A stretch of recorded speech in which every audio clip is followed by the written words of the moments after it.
Hello, everybody. Good morning. Welcome to Forever DM's Breakfast and Dragon. Thanks for joining us while we play a little pajama-clad D&D today.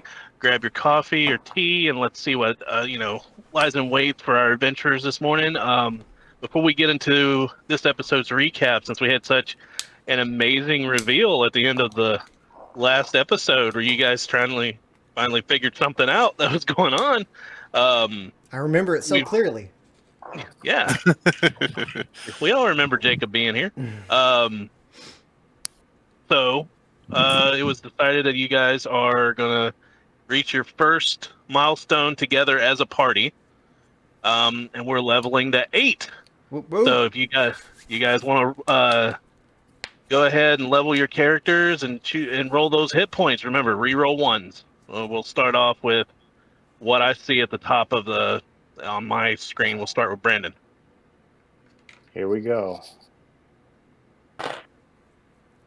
6. Whew. Nice. Man, if that was another 2, I was gonna abandon all hope. Well, for being a tanky tank, at least. All right. Who's next? That would be Killian with Derek. All right, here we go. Fucking 2. God damn it. Oh, no. Welcome to my world. Rolled 2 of them in my. What's that put your total at? 50. Oh no. All right, we got Gabe next then. Yep, Benjamin. All right, rolling these bomb d6s here. A little higher than 3. me, yeah. I was rolling a d8. You want to add salt in that? Puts my total at 52. God damn it. The wizard got more hit points than you. Then me too. So. All right, let's see. That's a level 1 fighter this time, so D10 instead of the D12. Nice. Oh, that's cocked. Oh, no. That's a 3. Oh, no. Guys, we did not do well. What the Yeah. hell? But Holy that does still shit. put me at a total of 89, so. Oh, there we go. Yeah. All right, bring Not up all rear. for you. What did y'all do to my dice? This is a 3, so Guys, this is not how we start off. This is not good. And we're doing this wrong. yeah, we're doing this wrong. So that's 3. That brings me up to 47. Sad note. Well, we'll roll. Well, look on the bright side, guys. We'll roll great damage against the next party of goblins we slay. The laws of averages. I wonder if Ben can use one of his timeline abilities. No, not that one. We should have talked about that. That could have been a thing. All right, so everybody done with their leveling? Yes, I'm gonna be. Do we want to talk about classes or changes or anything? I took 1 in fighter this time, but I think we had talked about maybe keeping it a little, like, not good, spending a ton of time on details, right? Yeah, that's fine. Yeah. I was already multi-class Bard Warlock, so I went with another level in Bard because I feel like a lot of the stuff we've been, like, me studying things that I learned from Ben, so. Bard Warlock seems like a really fun combination. It is. It really is. Fun, For sure. The fighter choice for Oliver is something I've been alluding to in RP for a while, so yeah. I'm Yeah. pretty excited for this one. I'm excited to see how you pull it off. All right, so getting into that, we'll get into the recap real quick. As the party left off in the last game, they had completely decimated the ogre tribe of the Ironbloods that was torturing and just ransacking the small farming community of Sorrowben over the course of several years. The party returning victorious after defeating the Shadow Oni that seemed to be in charge of this clan. They were hoping for a hero's welcome, but kind of received a, okay, well, that's neat. They weren't really that much of a problem. Not sitting well with the party, digging a little deeper, scratching a little bit more of that wound, they start noticing that the island's inhabitants this whole time seem to not have a very emotional output for certain things. Traveling back to Kingsport and speaking to one of the Holy Fathers of the Father Waters, one of the NPCs they met before, Ben happened upon the idea of getting him to cleanse himself. There's much convincing and magical experimentation. They were able to get him to do so, revealing that indeed there seemed to be a emotional lethargy that was affecting this island. And we will take up right where we left off with Father Waters awakening from it.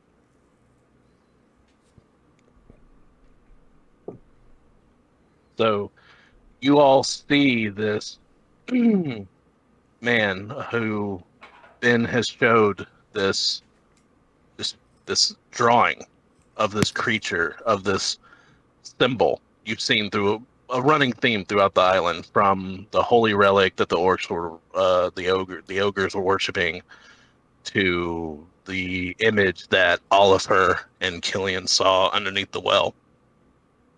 His face just overcome with this kind of malaise, just this anger. And you notice this small man that you've met before starts standing upright and carrying himself a little differently as he walks away from you a few steps, just as if emotions are just starting to overcome him. And you start noticing as he lifts himself up and straightens his back, this man he's pretty stout for his age. He has rippling muscles underneath these robes. It's very Greek style Orthodox robes, but this, as those that worship the Stormlord are usually very focused on their physical builds, because he is the Lord of Conquest and several different things. He is pretty built, but now his body posture has changed. Secretly, Master Roshi.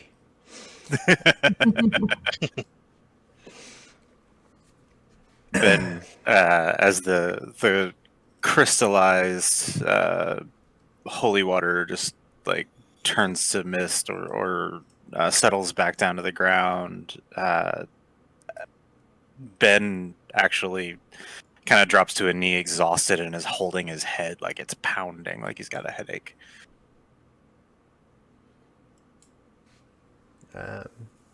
Oliver will approach Ben and kind of like put a hand under his arm and help him back up a little bit. Are you all right? Hey, I need to sit down.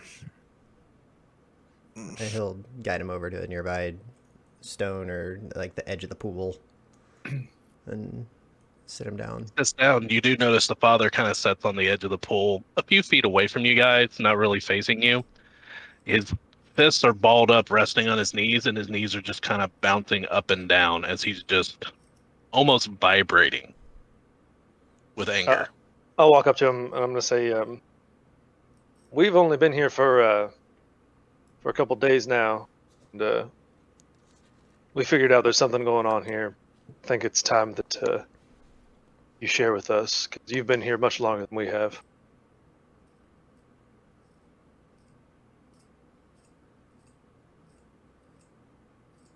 Kind of collecting himself, very gruff voice. I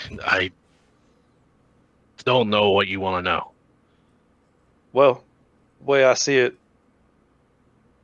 what's going on here is not right. And if anybody's going to fix it, I think it's going to be us. So where do we start? This symbol is tied to the devouts. I've seen them painted all over town. You see him, he's trying to control his emotions. They're kind of running rampant right now inside of him. What is your group's next goal? Well, we're stuck here for the time being until the whaling ships come back for the season. We couple different things we were looking to inspect, but we were just kind of wandering aimlessly, to be honest with you. We were going to investigate the ruins, and we've heard something about a hag.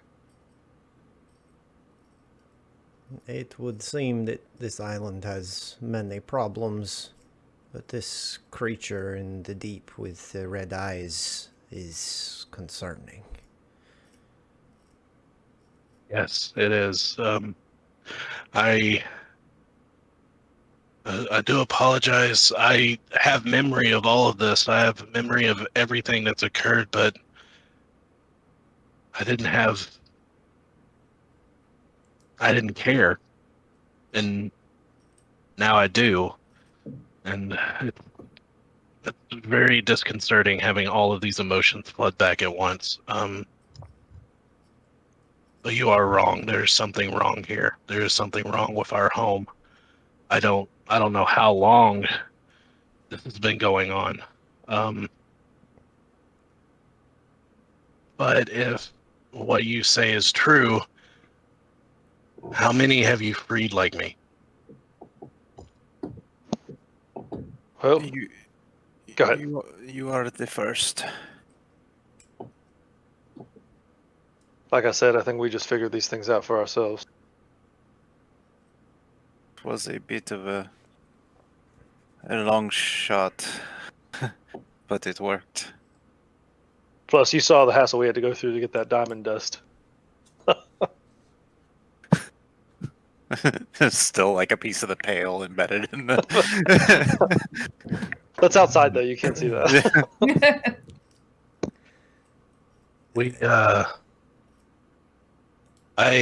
He stands up and he looks at all of you. Who are you? I'm just a simple man trying to make my way in the world. No, all of you. Who are you? Okay, Boba. I couldn't help it. It's Django. It's Django. I'll get you a little goblin baby. Mm.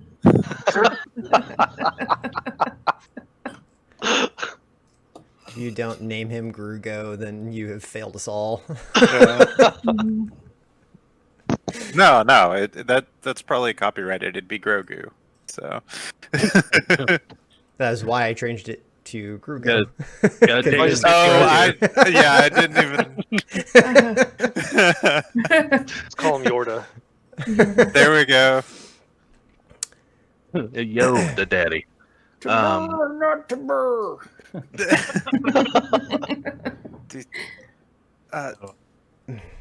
Ben is going to try to stand up and kind of falter a little bit into Oliver. Take me outside. A little fresh air, probably a good idea. We'll get back to you on that in just a moment, and I'll kind of half carry Ben outside to get some fresh air. Doesn't take much. He's kind of a waif. As kind of walking away, Oliver kind of looks over his shoulder and says, who we are does not matter, really. This chaos, this danger, stopping it and protecting those that can't protect themselves from it is what's important. And I will continue on outside.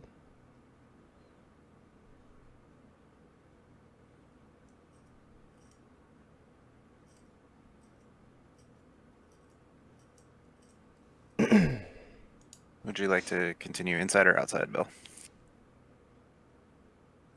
Well, the father seems to be sitting there collecting himself as Bill looks something up in case. We'll switch to Ben. So what's going on outside?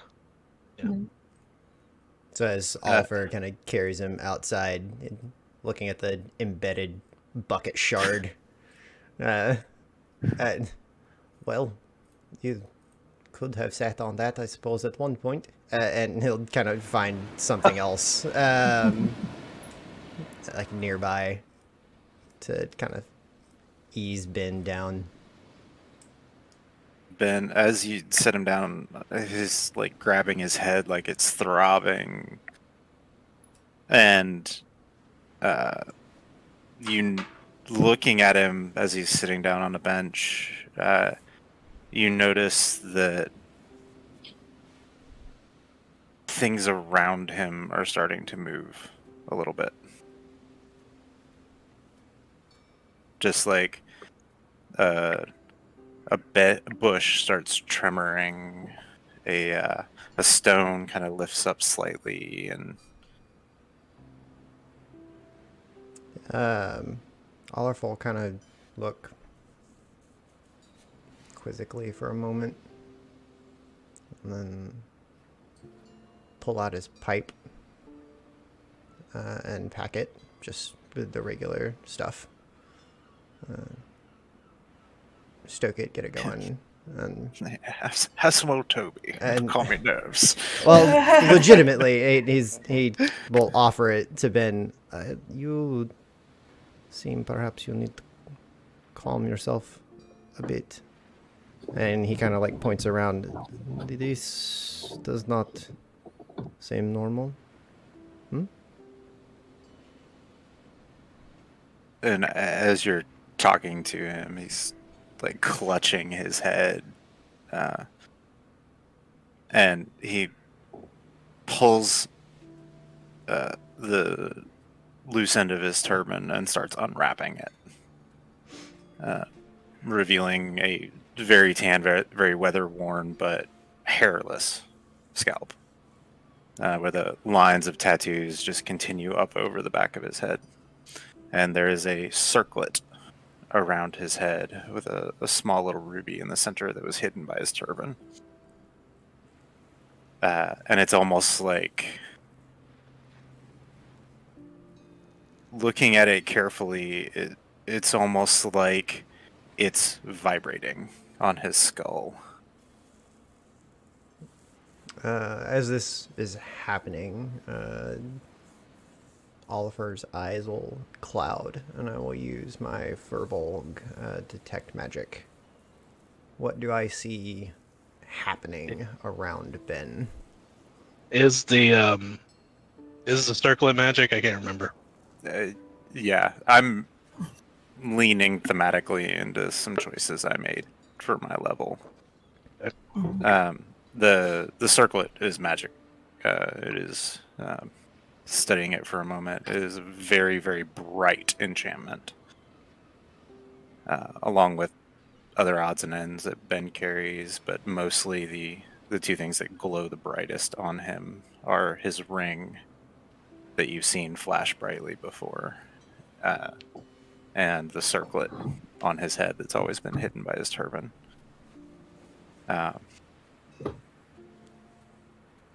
And a moment passes, and he reaches up and pulls it away, and you hear a goom, goom, goom, goom, goom, psh, as you turn around and see half a dozen items have fallen from where they were floating around us.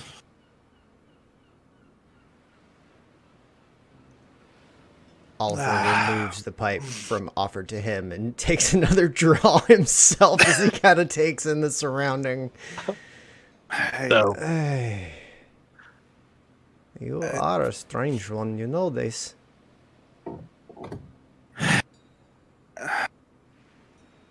Begins wrapping the turban back around without the circlet. I think... Oh, my head. Here, can I have... And then, yeah, he offers the pipe back down. And as Ben extends his hand out, he doesn't actually reach it all the way, and the pipe just floats to his hand. Hmm. And he doesn't even seem to notice. Yeah. And takes a puff of it and offers it back and just lets go of it. And it floats back to you. On that note, back to you guys inside. So Nice. you hear various commotions outside, but the father looks and says, "If I am collecting himself, the first one you freed from whatever this is, then we don't know what it is. Correct?" Correct. That's what we were hoping you were going to tell us. You said you remember everything, you just didn't care about it. Well, all those things you don't remember, we weren't here for, so what can you tell us? Everything seemed so normal on the island. It's been, I can't remember the last time I cared about anything that involved the cult of the devouts. And he looks very puzzling. And he says, haven't called them that in a long time. They are a cult. That's right. They are a cult. And people have been disappearing. Yes, but they've always blamed it on the shadow over this island. They call it the shadow of Providence. It was the boogeyman that mothers used to scare their children.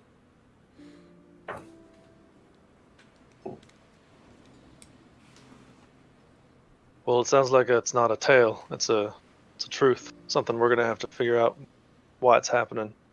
And I think secrecy will be our friend.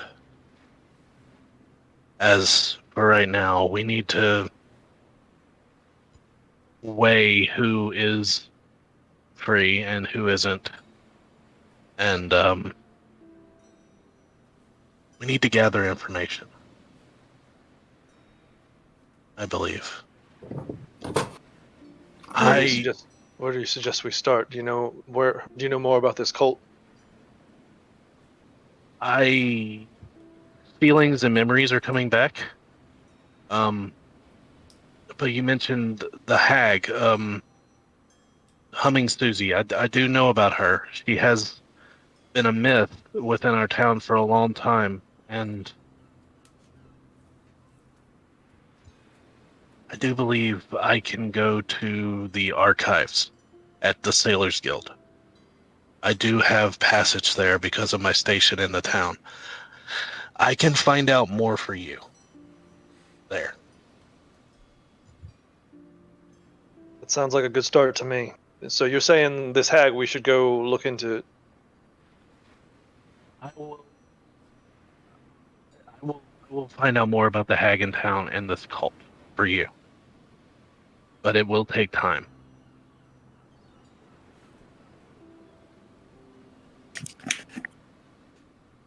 Well, This- until then, I suppose we're going to go and investigate those ruins. You speak, the ones to the east? Are there many ruins hereabouts? The western tip of the island, from what we've been told so far. This island has gone through several centuries of change, of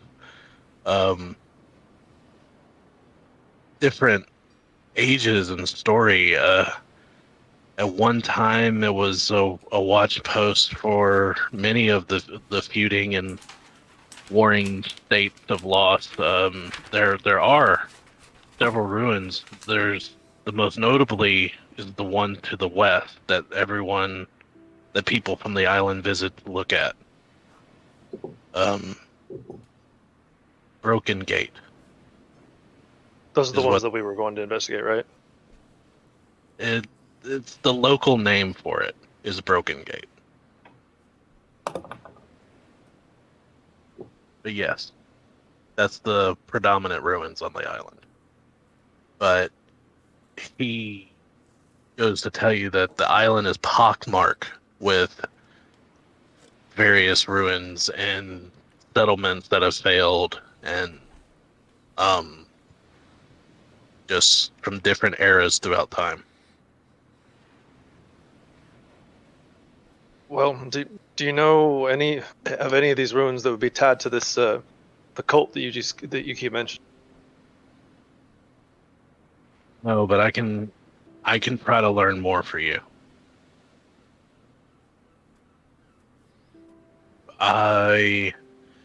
Now that I've regained my faculties, I can tell you that this was probably something I would have looked into myself years ago. Well, never forget the prevailing attitude of the town. If anything bothers you, tell them it's simply nothing to worry about. Good advice.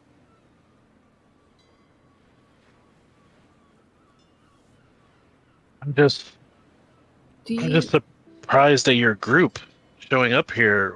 What do you call yourselves?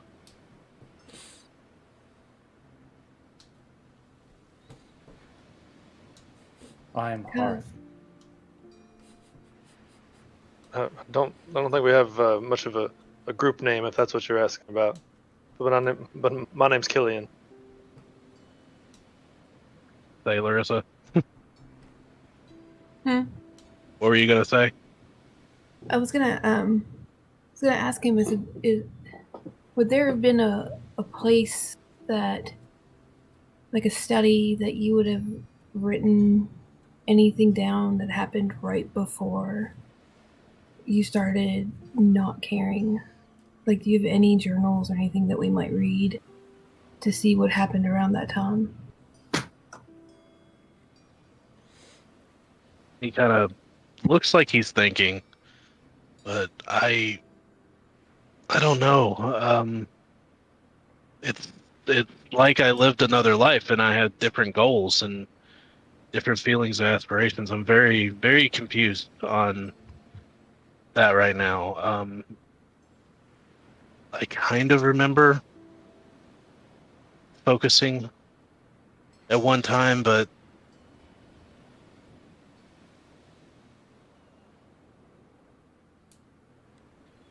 it's escaped me. Maybe in time. This is new to me. I'm feeling things I have not felt in a long time.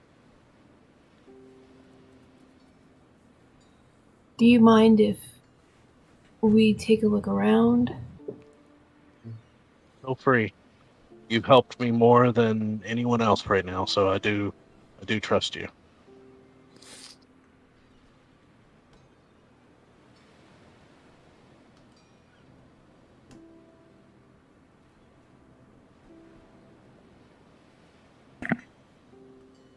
So back to the outside.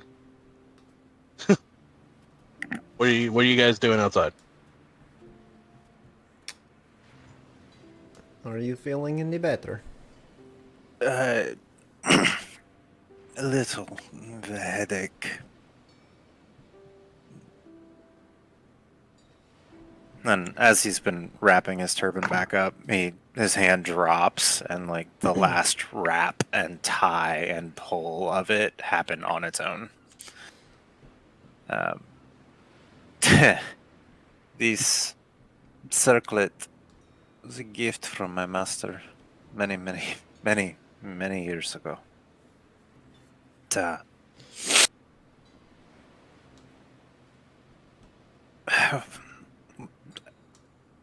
Have you ever gone to another plane of existence? Not like the planes that roll. Oh, well, didn't know. Oh, okay. I thought I should specify. That is an important thing to specify, I think. I spent a long time in another plane and separated, almost like my soul my body and soul separated. Something changed in me, and it seems this circlet was suppressing some of that. I don't feel like I need it anymore.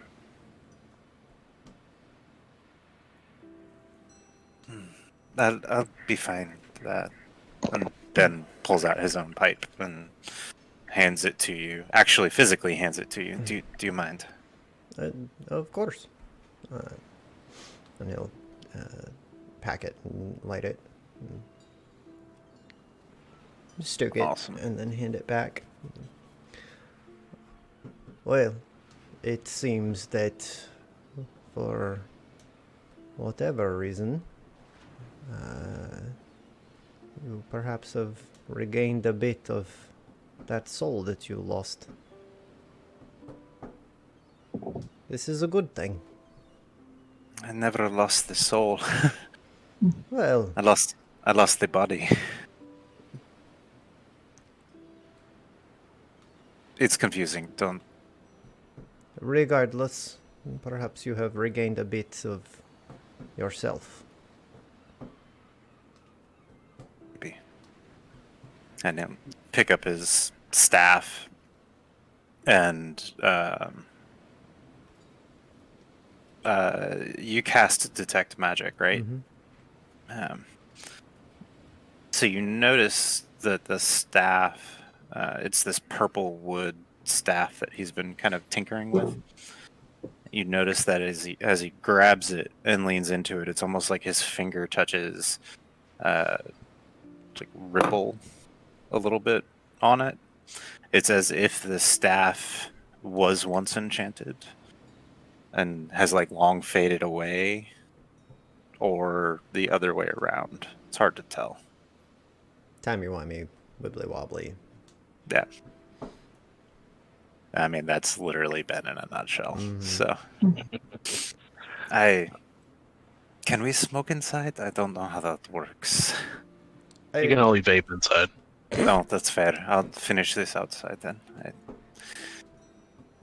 I'd spend a few minutes collecting myself and interacting with Oliver if he has any more questions. But No more direct questions, but he'd take out a water skin and give you a fresh drink of water, that sort of thing. awesome. Make sure you're settled before heading back inside. Looks a little more pale, but as it smokes the pipe and whatnot, some of the color returns. Back inside, Larissa, did you want to investigate the temple? Yes. Give me an investigation.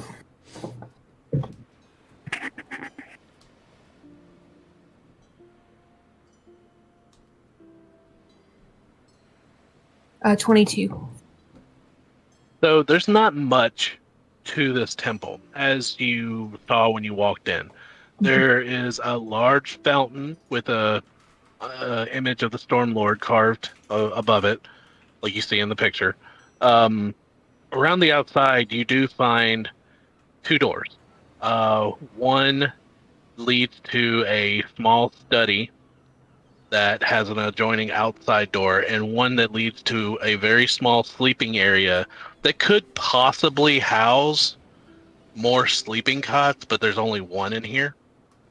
Very simple for a small temple, which it would be for people to on this island and devout to a certain god. This study has several books on a small shelf. A lot of them pertain to the Stormlord, nothing really of interest. You do find a small journal that hasn't really been written in at all. It started off many years ago that it's simple entries from what appears to be Father Waters about people that have come to the Stormlord for aid, people that he saw, the reason they came here.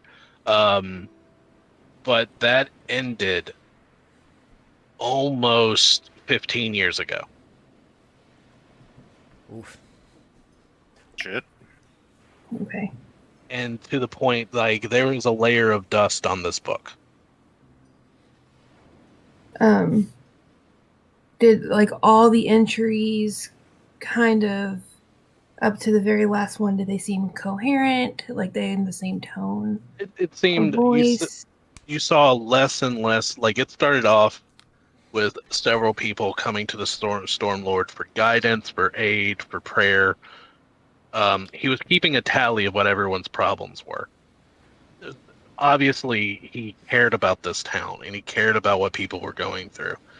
Um, as the entries go, and the entries were only over the course of several months before they vanished. Less and less people seemed to be showing up. And then he just stopped entering into the journal.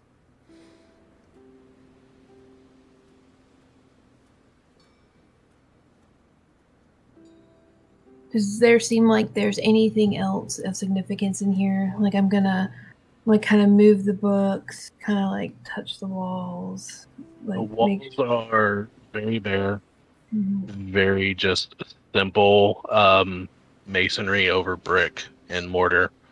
Uh, very simple little monastery-like room.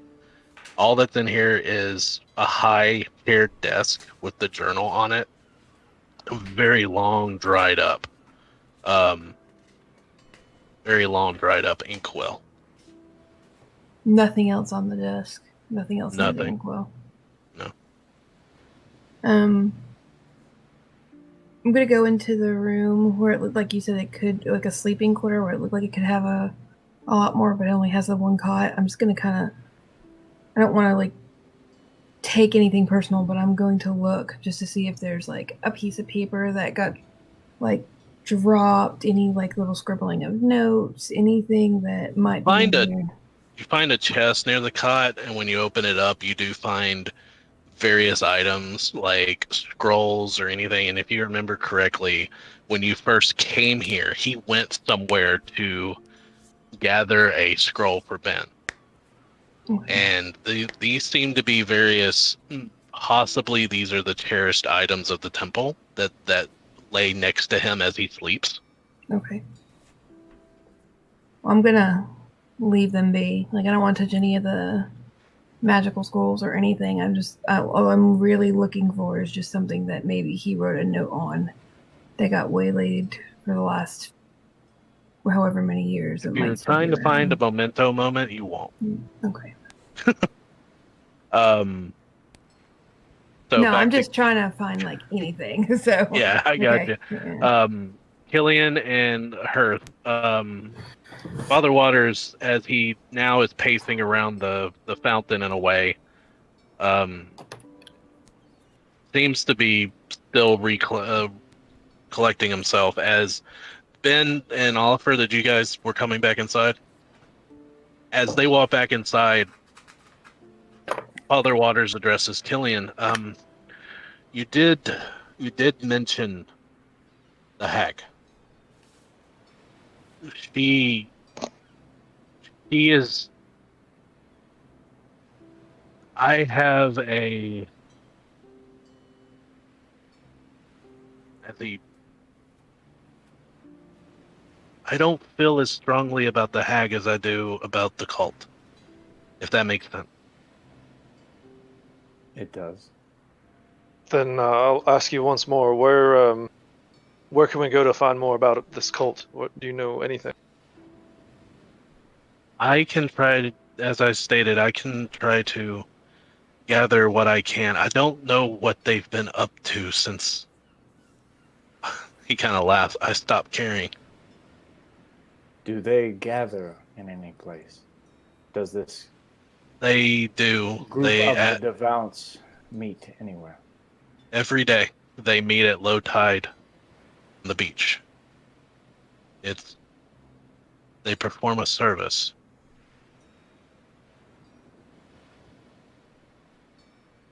They pray to the eyes in the deep.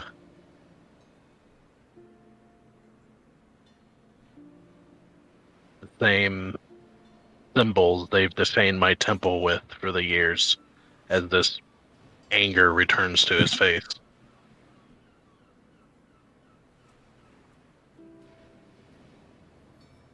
If you wish to know more about the hag, I would seek out the owner of the Seized Fortune. If you have not met her, she is she has helped me in the past when it comes to things of the arcane. We are familiar. As for the cult, I can go to the Sailors Guild archives. As I said, I have access. I can find out what they've been up to, or if it's on record, what they've been up to.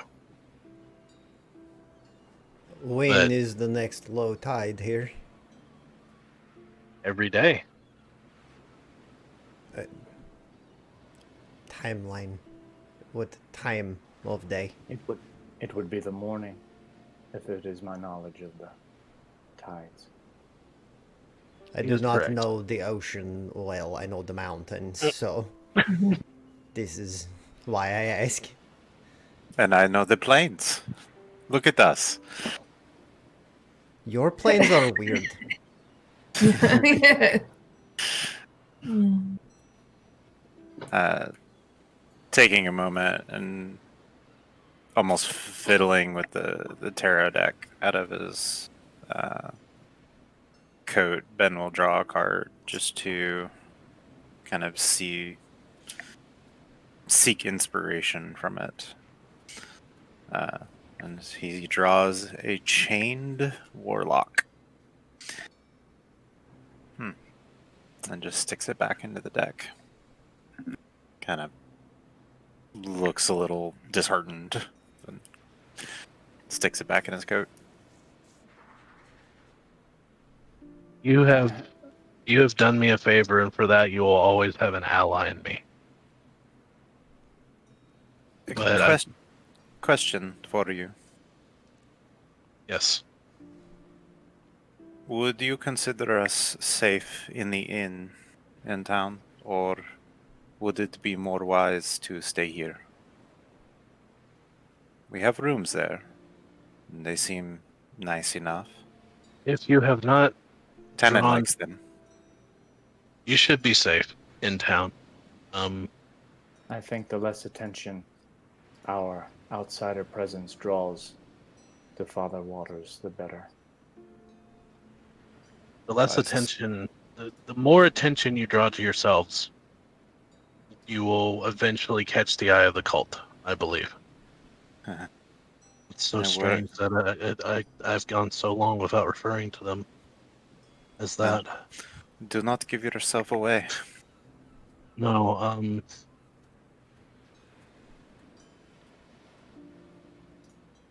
if you go to the inn, if I seek you, I will leave message there. Have you the ability to send a message by arcane means that may be more secure?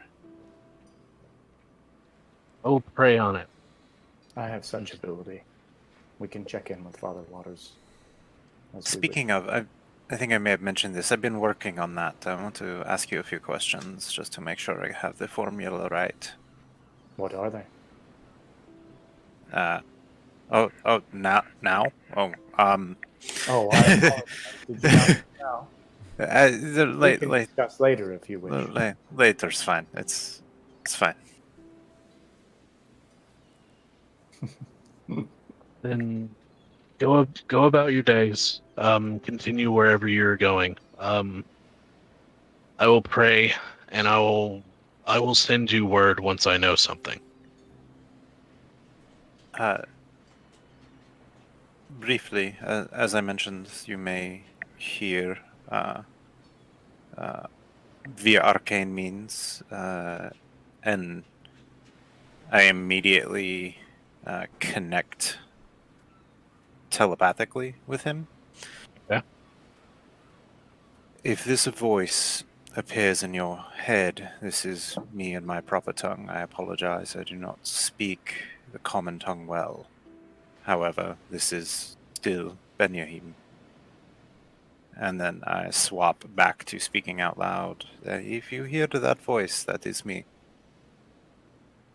I'm not so good with the language. Interesting talent, though. Keep that in mind.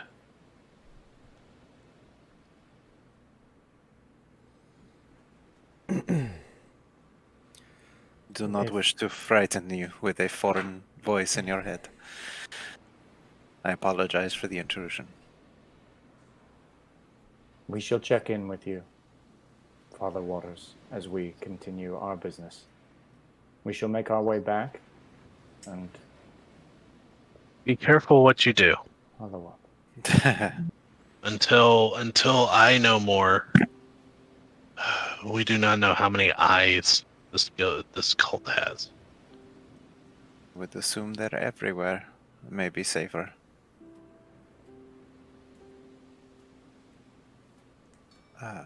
Well, as we are just outside of town and it's late in the day, do we want to head back to the inn or try to catch the Sea's bounty before Fillory closes?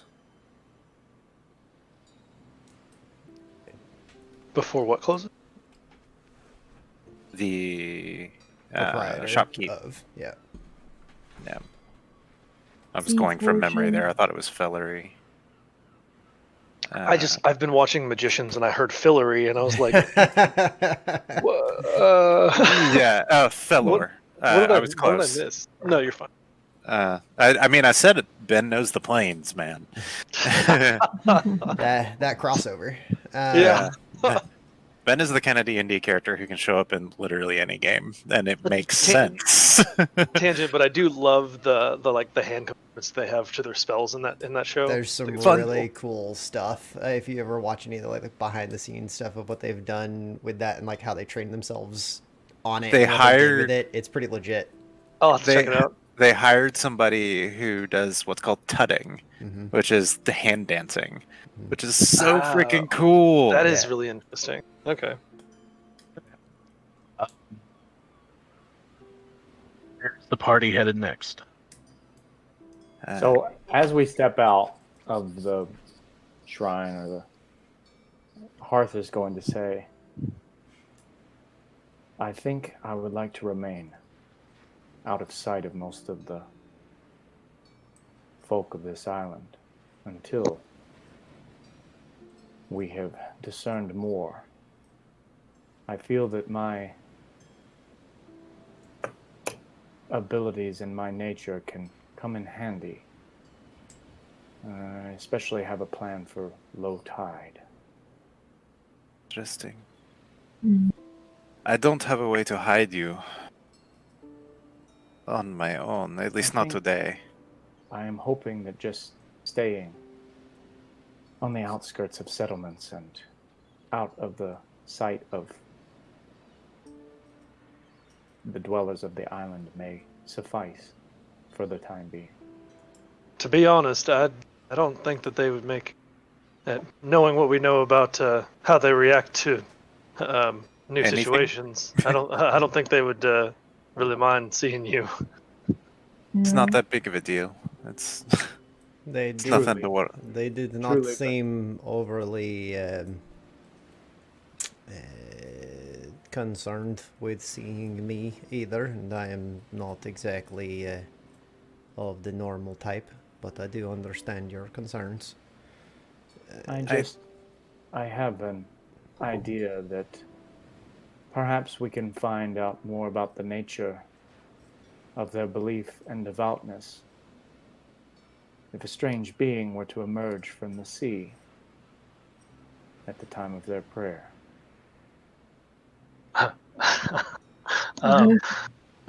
So wait, that happens in the morning? What time of day is it now? Oliver kind of leans down It to is Ben. it is evening. Oliver Okay. leans down to Ben. I think he plays tricks too. I like him more. I don't need to breathe as the rest of you. So, Interesting. hmm. That explains so much about. It was an assault I read about it. Anyway, My only concern is separating. I do not think that is wise right now. I think the element of surprise is worth less if we cannot keep each other safe. I think we might need to just follow the priest's advice and lay low. Maybe not not draw notice to ourselves. I think in time, I think this plan might be something we want to play out. But God forbid it goes wrong and they take you as some kind of imposter, and then you might be in a bit of trouble. Perhaps we observe the ritual one day first, and then decide a better plan for the following ritual. There is no day like tomorrow. Bill, on the way back, like, is it on the way back to the inn, the docks, or did we go the other way? Rephrase that question. Yeah, I was trying to think of how to say it. So you know how I walked through where the seamen were and the docks and stuff, and I was like able to listen in. Like I can't think of it right now. My brain is just literally shut down. Down by the wharf Yeah, like the wharf. when you Down by went the information. Yeah, Down by the boondocks. the docks. Yeah.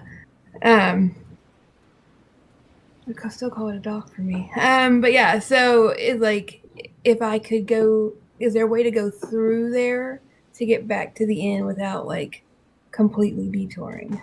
Okay. Are you talking about where the Rat's Wharf was? Yeah, where I like first heard about the harpies and When you did that, if I remember correctly, you were in kind of the touristy area of town. That's called the Rise. That's the rich, up and coming area of town. You guys are on the eastern part of town because that goes into Sorrow Bend, and the temple just happened to be on the east. As you travel, you will go through the Rise, and you will pass the Inn of the Seven Bells. Just south of the Inn of Seven Bells would be the Rat's Wharf, and that's where the Sea's Fortune is. That's where several of the shops were, the lower class shops, as it were. So where are you trying to get to?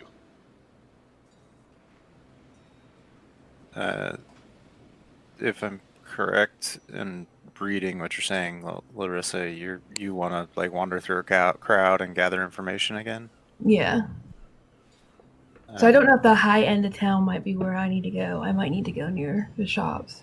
Being evening, the fact that you guys spent maybe a day here before you took off to you spent 2 days here. 3 Yeah. days total. You're probably not 100% sure. Being evening, you know there was a large crowd at the Seven Bells. Okay. Yeah, maybe we just head back to the inn for the night and gather what we can there. I know the proprietor will welcome us back. I have paid for the rooms for the month, so Sounds like a plan to me. my warm bed may be nice. I will warn you. I can actually. Timing is interesting. Question for the DM. Magic Circle, which was the spell that he gave me to keep the hag out, basically. Okay, never mind. It has a duration of an hour. I can do that one more time today. Maybe twice if I'm stretching it, but we want to make sure that we cast that spell before we create the dome to make sure everyone gets a good night's rest. On that note, hey, Father Waters, could I please trouble you for some holy water? He looks and he says, "It's readily available. And he points Yes. to the fountain. So the spell says holy water or powdered silver and iron worth at least 100 gold pieces. So my reading that is if I have holy water, 100 gold pieces worth of holy water, this spell will work. That's a lot of holy water. So I'll need silver and iron as well to be able to do that spell again. I used up all the powdered silver I had. You are welcome to the waters of the Storm Lord. The fountain is blessed. Thank you. And I will take two empty potion vials I have, and fill them both. Okay. So I will note that I have two.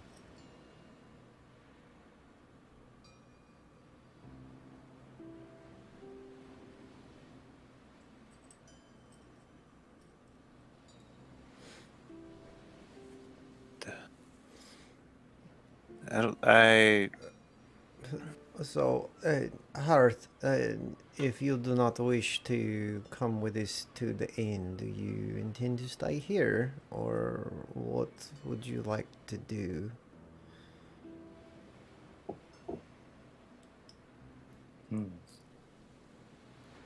That is a question. I suppose that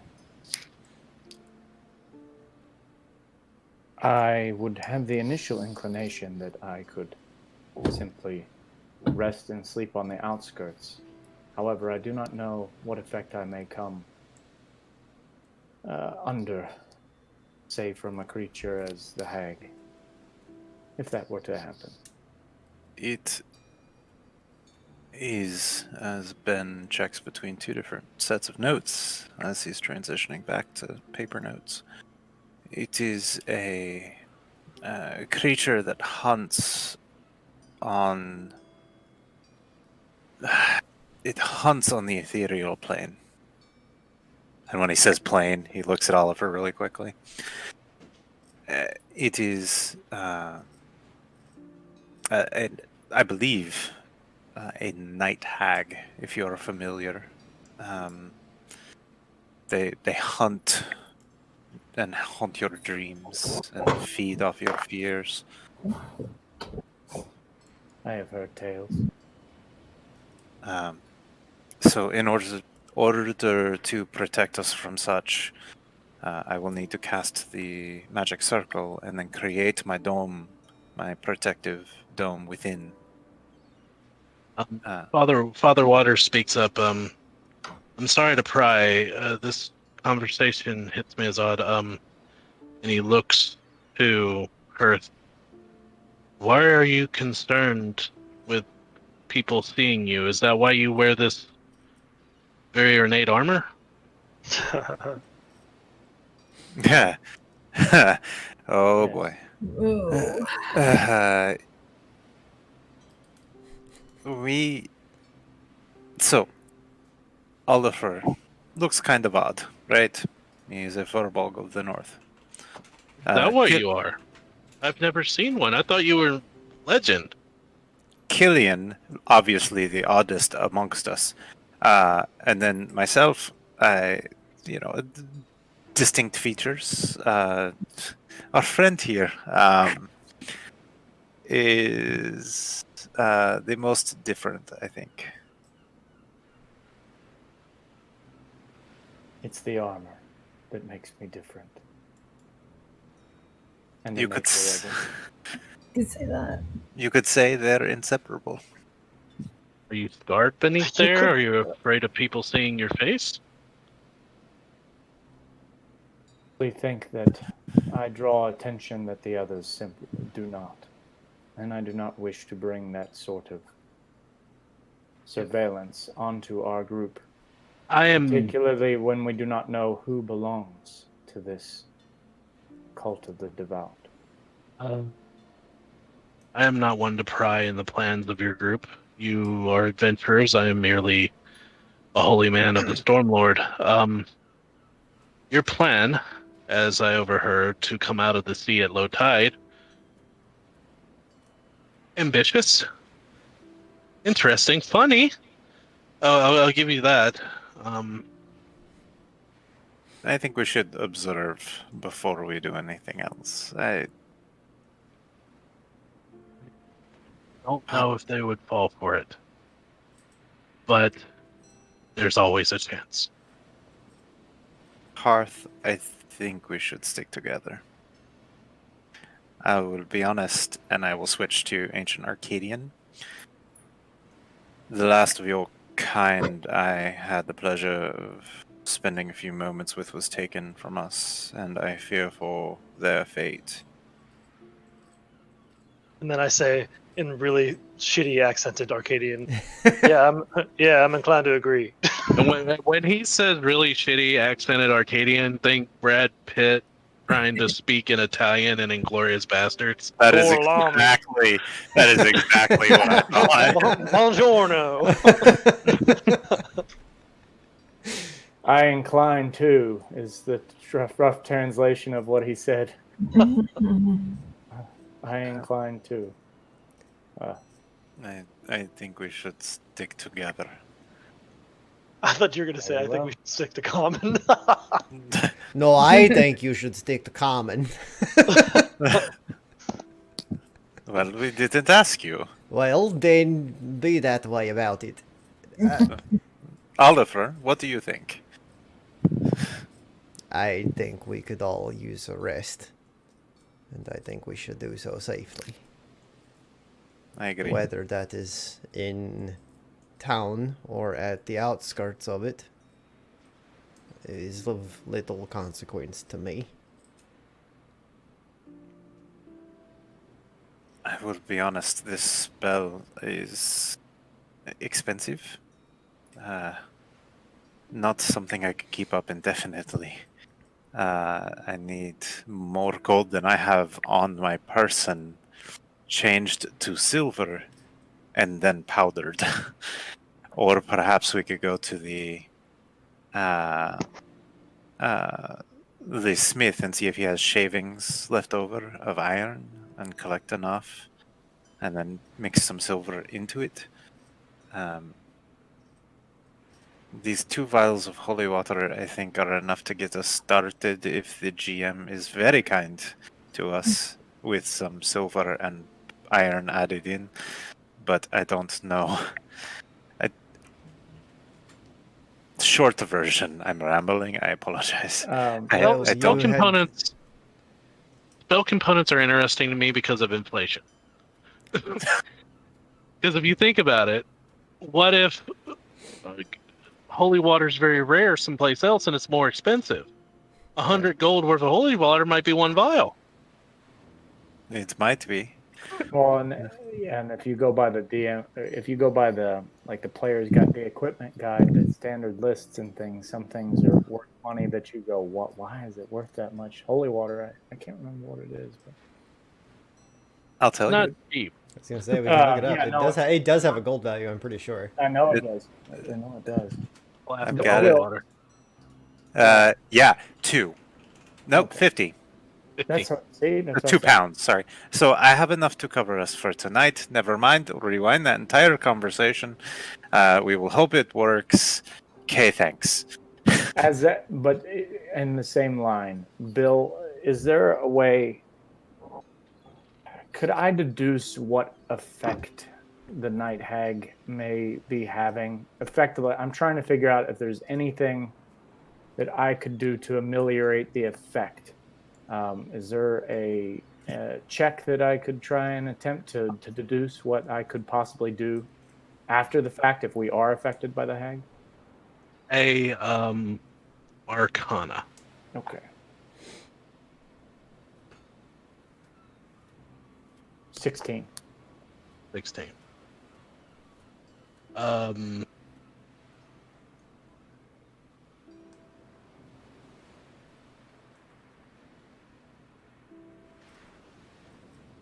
I guess say would I be able to deduce that the effect is a curse, for example, or such an effect? the effect is, it sounds with the way that the father talked about it, it's not more of a curse, but a lingering effect of the hag itself. And you do know if with a 16, and the information that you've gathered so far, them talking about using a magic circle Okay. has a similar effect as if casting protection from evil and good. Okay. If the protection from evil cast upon a target could have the same effect as a magic circle that Ben wants to use. Okay. You do know that to prevent such an intrusion into your dreams. As for the curing of any lasting effects, the go-to would be a greater restoration. I see. Does anyone have any empty potion vials? You have a bag of holding. I can offer a water flask. Try. Like, literally like a water skin that would hold several pounds of water. If the father is to be so generous to us, and in order to move us along and not have to come back here literally every day, if I could gather enough holy water to last us a few days, that may be the best course of action. Well, holy water is the same as regular water, right? Guess we could just fill up our water skins, call it a day. This look of utter horror father of this mentioning of him opening up the fountain to you guys, and you're talking about just filling your canteen. No. Ben is just like, no. I just, if we have any other potions, empty potion vials. I know we have used some recently. I have given up all of the ones I have. I think I have one because I used the healing potion. I handed I it think- in. I have for some reason, I have a vial of perfume. Tori, I can just give you that. What were you saying, Brandon? I was gonna ask, is there, not really having played a cleric very much, but I am a divine spellcaster. Is there a combination of spells I may be able to use to say bless bless water, or if you want me to cast it at a higher level, I'm prepared to do that. I just want to see. The way a cleric can create holy water. I can't remember how. There's a spell for it. I mean, I guess I got create or destroy water, but as a thing, but it doesn't quite say it's holy water. The cleric or Yeah, paladin so can there's create holy water by performing a special ritual. The ritual takes 1 hour to perform, uses 25 GP worth of powdered silver, and requires the caster to spend 1 first level spell slot. Well, it's the Yeah. ceremony The spell. ceremony spell, which is a ritual spell. Yeah. So if you can create water and cast ceremony, you can just keep making holy water. Ceremony does specify 1 vial. Oh shit, you're right. Okay. So it's not like a mass amount. I see. Yeah. What if we just make really big vial?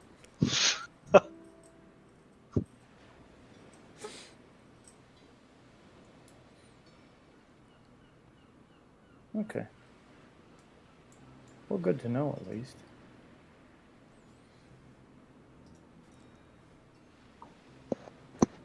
Gabe, if you're talking, we can't hear you. Dang it. The dogs were barking and I muted my headset. In order to not hold us up longer, and so we can move along, I'll take... It's your game, guys. I'm just here. You want to spend the entire game around this fountain with Father Waters, who's honestly looking at the clock, wondering why the hell you're still there? That's up to you. No.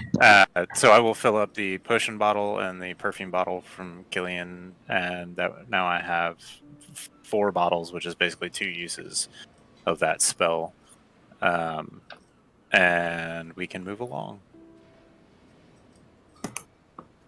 You begin to Oliver leave. steps away with his water skin, non like legitimately confused what the problem was.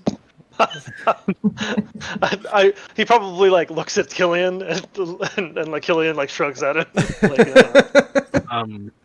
As you go I to thought it was a leave, good idea. Father Waters, thank you again for opening my eyes, and I will covertly try to gather what information I can about the cult for you. We will be in touch. If Be you are safe. if you are traveling to the west, be mindful that this island is not as safe as Kingsport. We have discovered as such. So if you ever go to like some of those Futakana like resorts where they're like, "Hey, don't leave the resort." Yep. Yeah. Well It's- then, to the inn. Looking at the sky, is there enough light that I think we may be able to catch Feller at her shop? Maybe. It is getting on the evening hours. It's not exactly supper time, but it's not, it's more supper time than dinner time. Okay. If you all are okay with it, I would like to stop by the shop, do a little trade. Well, we've got a bunch of money to spend, and I've got a couple things that she might be interested in as well. So I'm glad to go there as well. Did we ever divvy up that gold? So I have 2,600 gold in my inventory. Yeah, that Okay. was the chunk of change from the chest. Yeah. Okay. So whatever. Oliver holds out the 9 tiny like little gold nuggets that he has in his hand. Yeah, If it will help. I also have a couple magic items. I have the +2 chainmail that nobody can use, and I have that viscous glaive as well. Actually, now that I look at it, I'm over my carrying capacity by like 17 pounds. So So I'm Killian probably has like, oh. Killian has a level of exhaustion because you just now noticed. That's fair. Oliver just grabs Killian by the pack and just hoists him. Just whoop. Sure.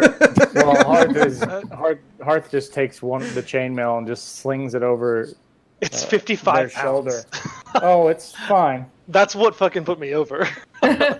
Well, what's that joke that I sent you, Gabe? Who's the guy that plays the Mandalorian, Pedro Pascal? Yeah, they said, he's been put in the hospital for massive back injuries for carrying the entire weight of the Star Wars franchise on his back. Yeah.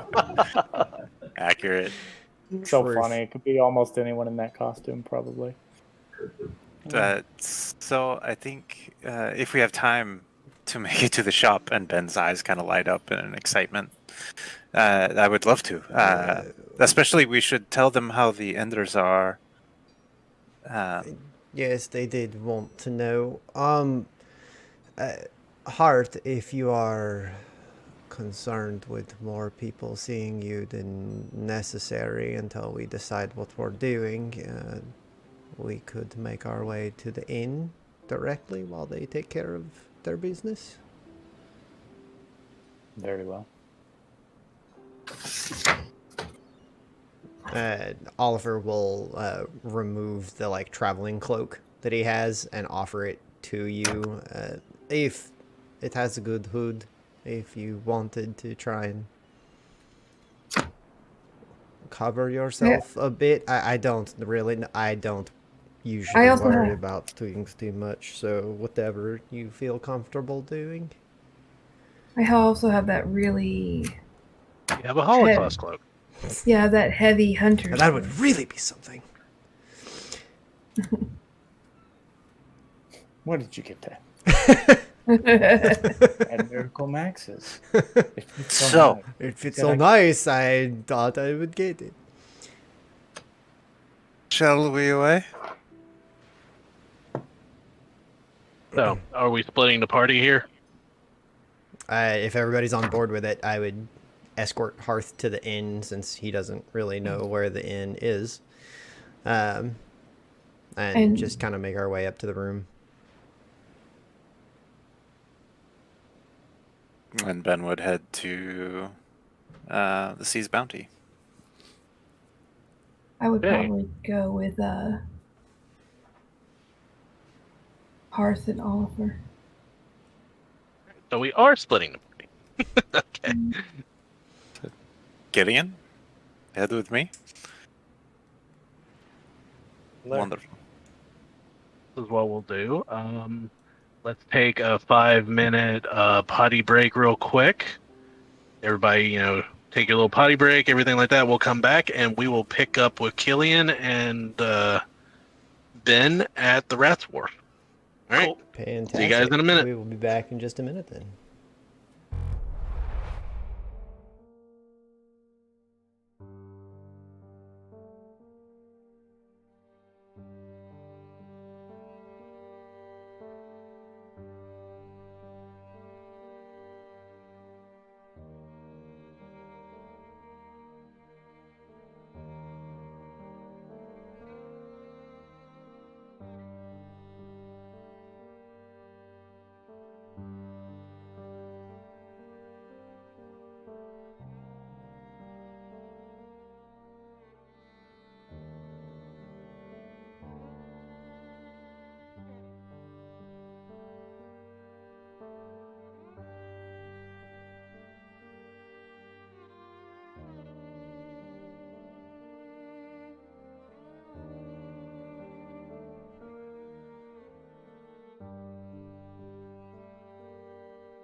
Yeah. Some. Okay. So, as we last left off, the party decided to split itself. 3 going to the inn, 2 going to the magic shop known as the Sea's Fortune, which, if you guys notice, is up here. Yeah. In what's known as Reaper's Alley of the Rat's Wharf. The last time you guys were here when we were off stream, so I'll go to the description of as you are coming into this rundown area of Kingsport, completely different from the beautiful, well-maintained buildings of the touristy area. This is more of the workmen, haphazard, slapped together settlement part where a lot of the labor takes place. There's armor vendors. There's a lot of shipwrights that take place within this area of Kingsport. Traveling through this section of town, you eventually make it to Reaper's Alley, a collection of beached ships run side by side, turned into very cheap shops and housing, and you make your way up the stairs to the Sea's Bounty. The first thing that comes to mind as you walk into this very familiar shop is you start hearing this rhythmic sound of metal hitting metal, echoing from inside the shop. Opening up the door, you see the very familiar sight of just a collection of various items that obviously have been pulled up from the sea. You see a barnacle encrusted wine rack. You see several barrels of just filled with knickknacks that are salt stained, and other items that have just all been waterlogged. You see netting hanging with broken pots and pottery, and just the waterlogged thrift market Oh, of I a collection of items. I took the chainmail back from Hearth, and so like I'm like literally like staggering under this weight still. Like I'm like sweating. I mean, we can help you out. We'll make sure you're not overburdened. Eh. The only thing you have to worry about carrying is that ego on your shoulders. So. Oh, I've got that. I've been carrying the whole life. So as you work through these thin aisles of just hoarder heaven, you eventually find the source of this bing, bing, bing, as you see behind the counter a very familiar image of a blue-skinned, kind of scaled female that you learned was on your first visit was a Triton. Her red curly hair down to her back, white shirt, pants, as she's hammering the lock on this large chest that's sitting on her counter. Evening, fellow. How are you? Oh, hi, welcome to. Oh, you've been here before. Yes. Did Pleasure you to find be something back. new? Welcome back. Yeah, this was just sold to me today. Well, and she looks very befuddled. She sets down her hammer and her chisel. Yeah, welcome. I can't remember your name. You're Oh, Alifer, right? No, Ben. Thank you. Ben. Ben Killian. Yahim. And you. Sorry, I forgot your name. I said, and Killian. Welcome. This. It is a pleasure to be back. First off, congratulations on your new find. It's not really a find. Someone came and pawned it off, but Hey, it could be amazing. Second, the Enders are doing fine. good. Were they okay? Well, let's just say they're okay now. Yeah, they were having some bad dreams for a while. Interesting. Trapped in them. Yeah, they're fine now. Hey, They send their love. Bill, pull your mic back in just a little bit. There you go. There we go. I saw you gesturing. I'm like, what is Jacob trying to say? I had myself muted because my dogs are being loud. That is good to know. I will send word to them. But they are safe, correct? Yes, they are in their home. Something the father brought back from Evernight was giving them some trouble, but we solved the issue. Paints he brought to me? Yes. He looks very confused. What was wrong with them? There is something about the enchantment on them that is odd. I can't quite put my finger on it, but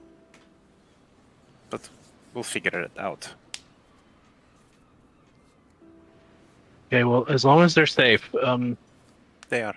I should They have. sent- I should have they s- told you that they can stay with me if their farm is an issue. Well, they send their love, and I have it in my head for some reason. They sent a letter, but I could be 100% wrong on that.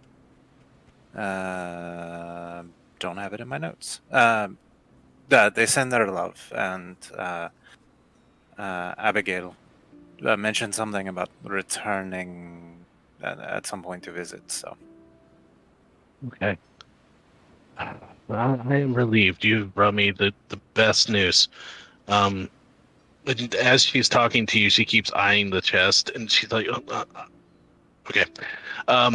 Sorry, did you need some help with that? Do you know what that is? It's a lock, but I have this thing where people bring me things, and they know I like stuff, and you see that there's stuff around you, and when it's a mystery like this, and she kind of paused the box a little bit. The sea captain recently died, and they got rid of all of his estate, and his widow brought me this box, and she said she didn't know what was in it, and it's been years, and she's like she just wants to get rid of it because she lost the key, and I'm like, can you imagine what's possibly in here? Well, we can sit here and imagine it, or I can take care of that lock for you. See what's inside.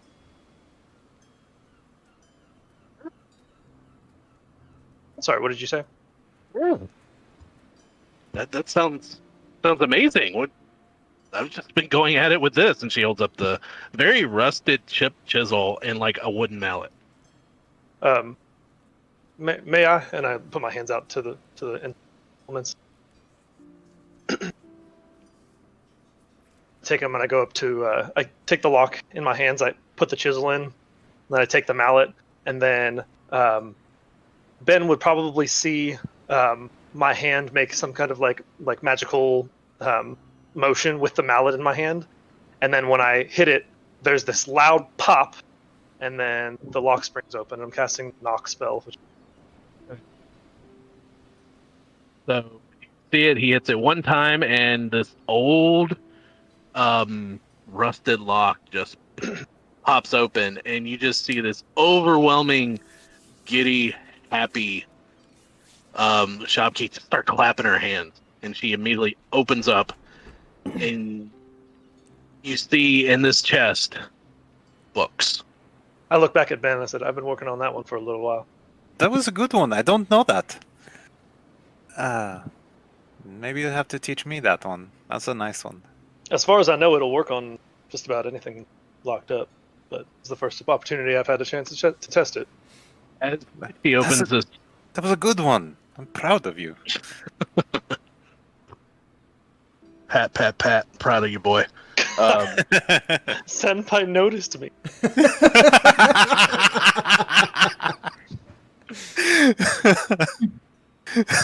And I'm done. So she throws back the lid of this chest and is so excited with what greets her with this pile of books. And she's like, I can't find these anywhere. This is amazing. And she starts like pulling out stacks of books. That's fantastic. Happy to be of service. Anything of interest in there? there's so many, and she stops herself. She says, well, let's deal with your business first. Sure. When last you were here, you had a wand that I couldn't quite afford. Oh, yes, hold on. And she goes into the back where you remember the curtain of just like seashells and like coins and things. She comes back with like a little salt stained wooden case, and she sets it down. I believe the one you were interested in was the this one. It cast a spell which created a sticky web over an area, and there was something else about it. I don't remember. It has a nature that it always points north. You lay it in water on something that floats, and it will always turn and show you north. Well, that can be handy. Yeah, I thought so too. Anything else you've discovered on your travels here lately? You were just here a few days ago. She says, "Hold on," and she comes back. She goes back into her little storage area, and she eventually comes back. You hear like banging together and rummaging and everything like that, and she comes back with like a little crate. She says, I think the only thing that I have left are that I have that's new are these, because I've had a special order for these a lot lately." And she starts pulling these little potion vials out. They all look very similar, like the same potion. She says, there's been a lot of call for potions that allow you to breathe underwater. Yeah, I wonder.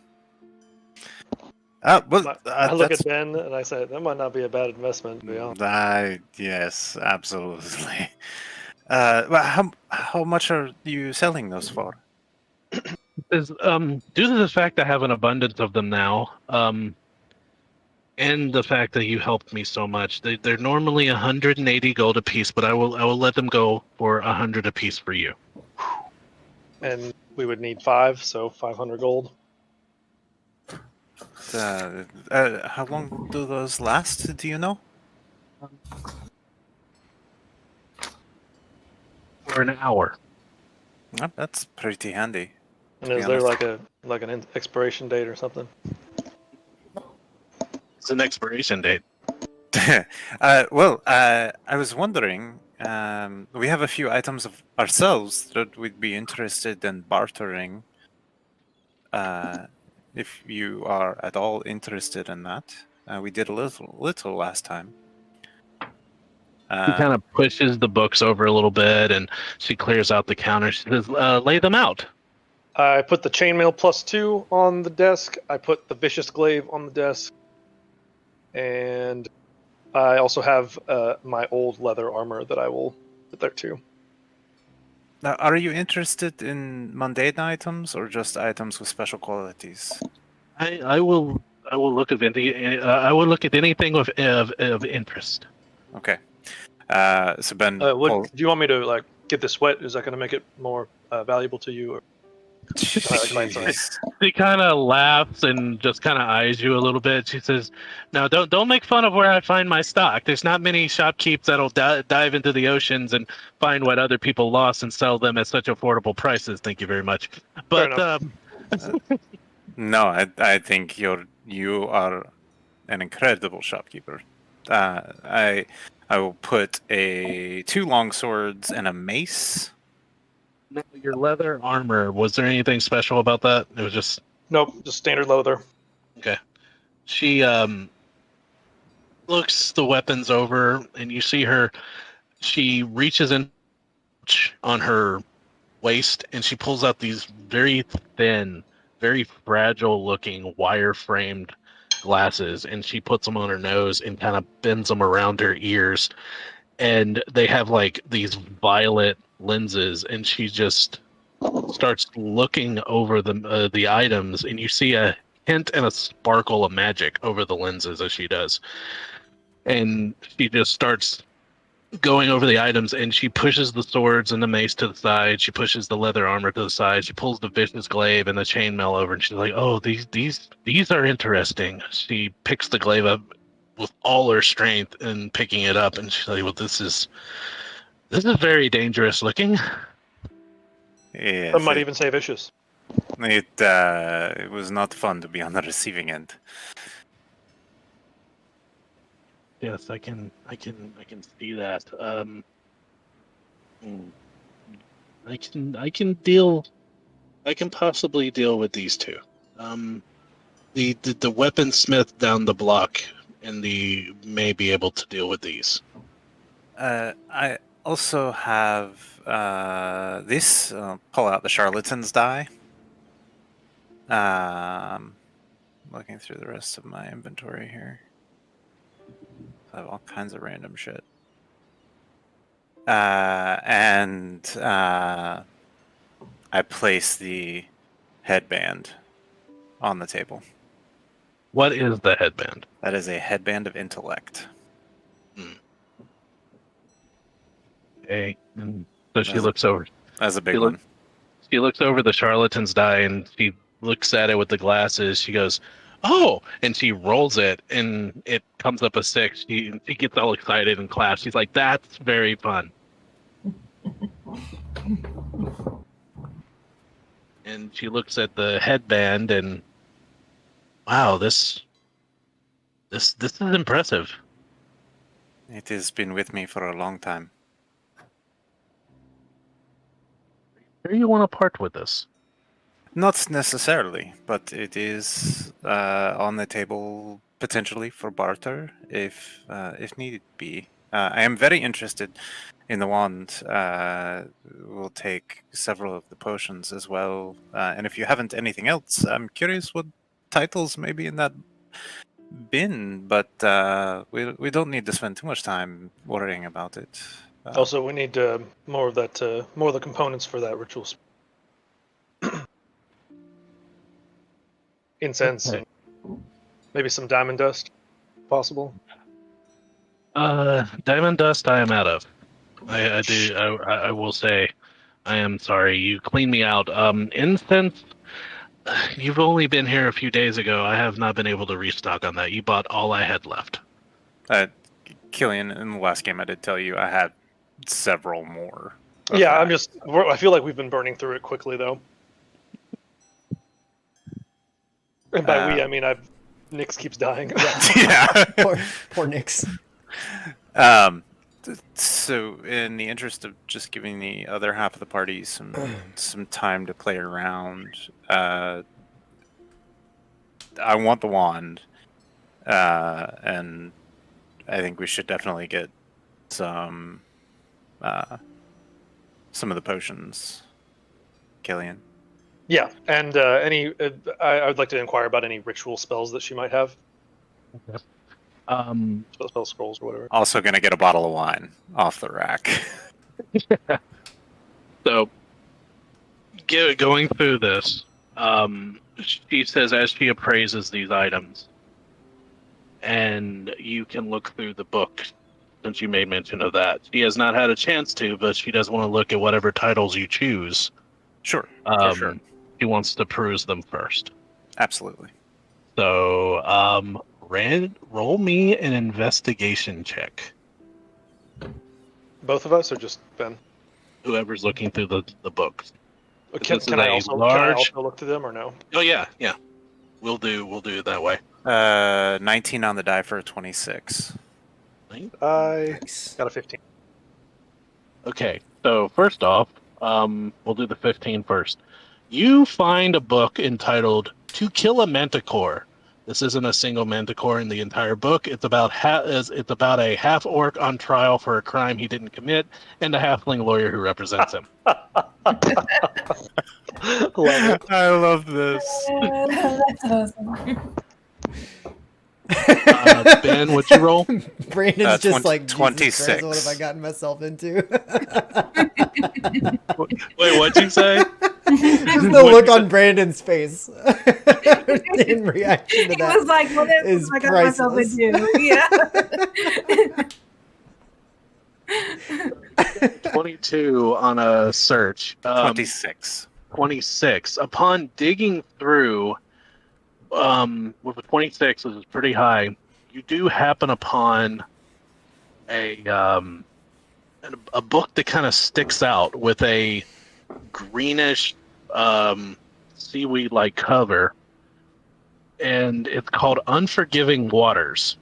And the main title kind of brought it to you, but the title underneath the title Unforgiving Waters, it says Legends and Lore of the Sea of Teeth and Beyond. Author Piccolo the Wanderer.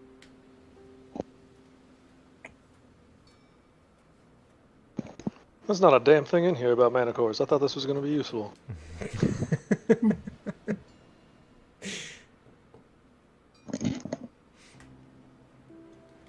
Okay. This one looks interesting. If you're at all willing to part with it. It's false And- advertisement, if you ask me. And when you say looks interesting, is it other than the title? Ben is also like just flipping through a couple of pages real quick to look to see if Well- he sees any formulas jump out at him, that kind of stuff. You open it up and you see a chapter breakdown at the beginning of the book, and you see it has 6 chapters, and the first one reads the Witches of the Providence Islands, The Great Northern Serpent, Ghosts of God's Home, Burblogs of the Great North, Orcs of the Helm, and the Great White Worm of the North. Can you just copy and paste that to me? Because I couldn't keep up with that. I'll send it. I'll send it to you later because I've got it all written down on a Perfect. on a sticky note.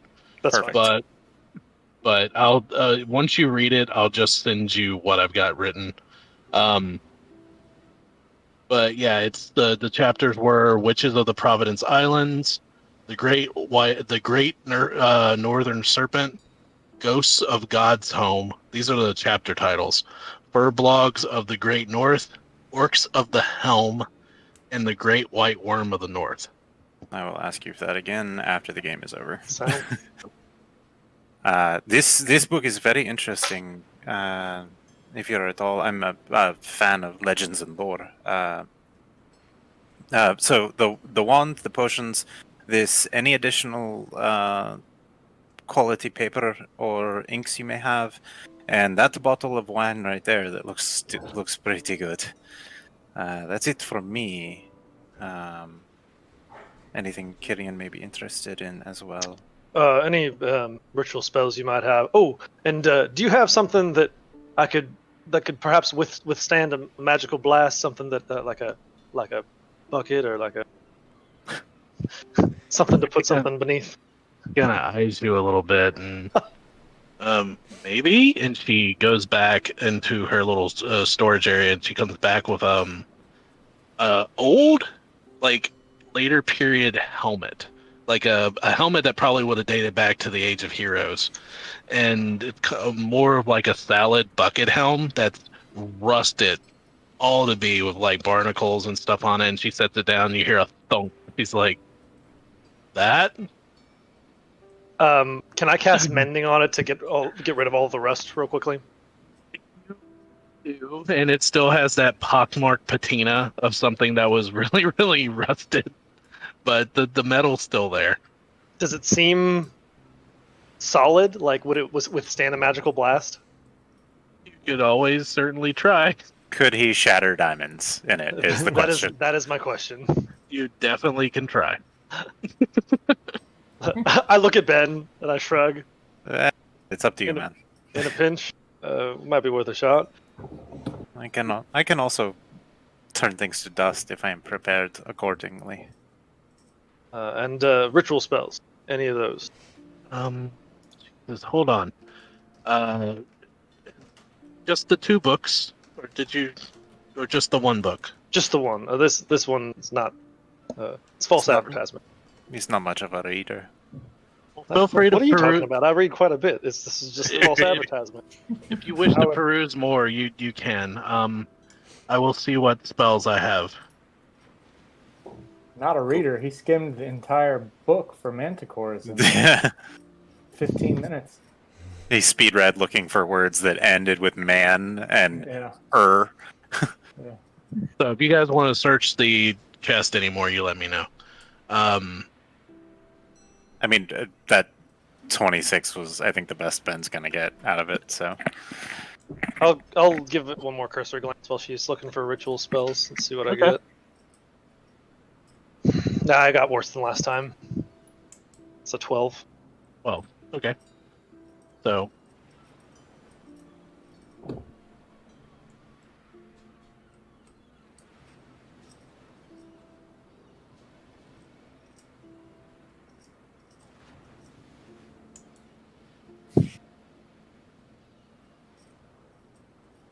while she's in the back, I'll take the headband off the table and put that back in my you were still inventory. looking at it.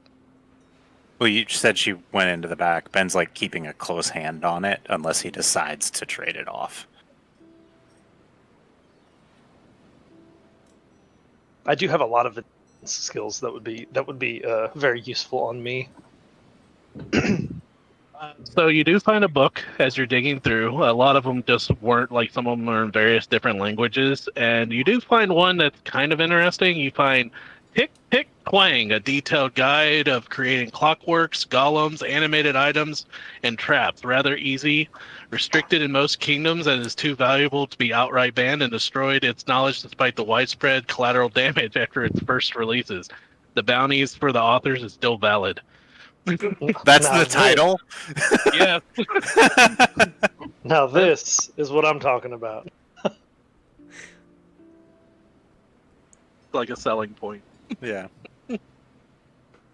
I love it. Yeah. I'll share this like random book generator with you guys. It's amazing.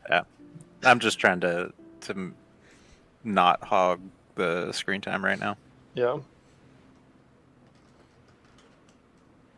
So she eventually comes back and she has 2 scrolls with her. She says, these are the only scrolls I do have in the shop currently. As I said, you've only been here a few days ago. I haven't had time to really restock.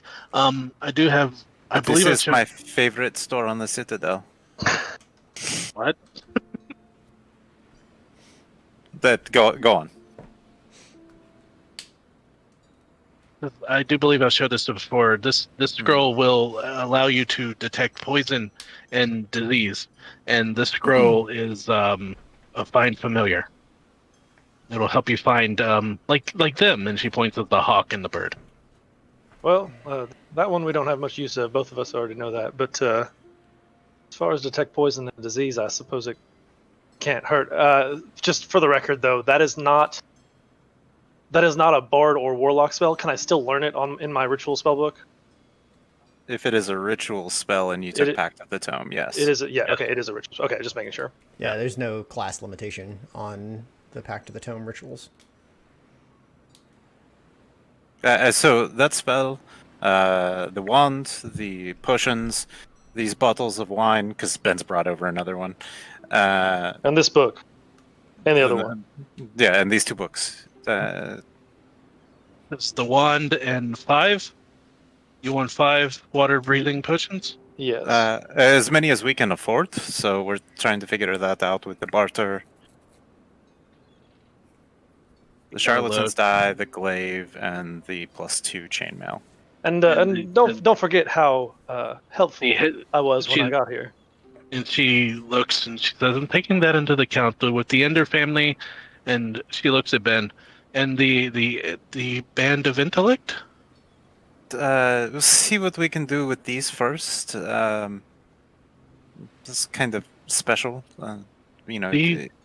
These plus 600 gold will do for the items that you seek. You give me the band of intellect, and you just see the look in her eyes, and I will give you 600 gold. I think I'm going to hang on to the sentimentality for just a little while longer, but perhaps next time. But I believe we can actually afford the 600. Well, so now 600 gold, that's quite a sum. And I do want to remind you how helpful I was when we came in opening that chest for you. You hear in your head, "This is a really good deal." If you allow, I'd like to make a persuasion check. Sure. Okay.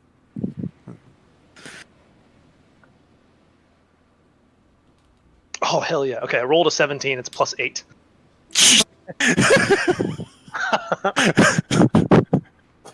She looks when you say that, and she starts feeling. You see this like And normally I'm very. gonna add a wink. You see this normally very happy, vibrant, frightened lady kind of get a sad, solemn look on her face, and she says, "You're right. Your group has been very, very helpful to me. I can give you this at cost, and shave off 300 gold, and I will just have to skip on meals this week." Oh. Christ. Hey, Hang on. in your head, you hear, "I do believe we got like 2,000 pieces or something. Come on, man." Oh my god, playing the guilt card is my favorite DM trick.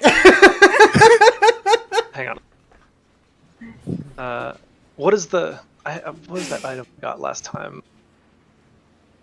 Keywords: a spice pouch. Okay, what does this do? Which would be That is something Bill's other character really wants. I was about to say. I'm like, yeah. Yep. It's for cooking. It's just for seasoning, though. You know, it Mhm. doesn't give you like food or anything. Spices. Yeah, the only thing Ben took out of the like pile of stuff was the charlatan's die. That's what Killian would want, honestly. That's fine. All right, fine. I'll just pay her the fucking 600 gold. You're a good man, he says out loud. He takes all the items and puts it back, and she starts like stacking the books into the chest, and she says, hands you the wand, the 5 water potions, and the scroll of detect poison and disease, and the bottles of wine. She says, "I did not even add the bottles of wine. Those are free for all the help you have given me." I'll put the water breathing ones on my inventory since I've already got one in there. So she bought the glaive and the armor? Yep. Not the leather armor, but the chainmail armor? Yep. Okay. So. Guys, I just lost like 100 pounds in carrying capacity. Okay, so just for the sake of brevity, because I wanted to role play this scene out, are you guys going to sell the arms and the armor too? If we I can, think- yeah, but I yeah. don't think we need to roleplay that though.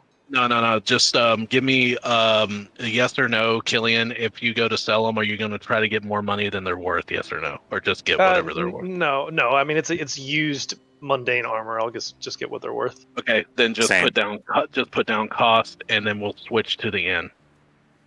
Cool. Okay, so you guys will successfully sell those, and then we'll switch to the end.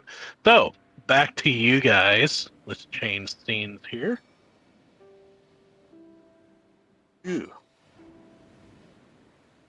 At the end of the 7 bells,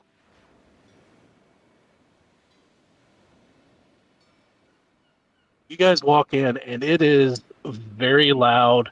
There are numerous people here, and they're not really being rowdy. It's just the collection of sailors and port workers walking into the scene. Larissa and Oliver, you guys have seen it before.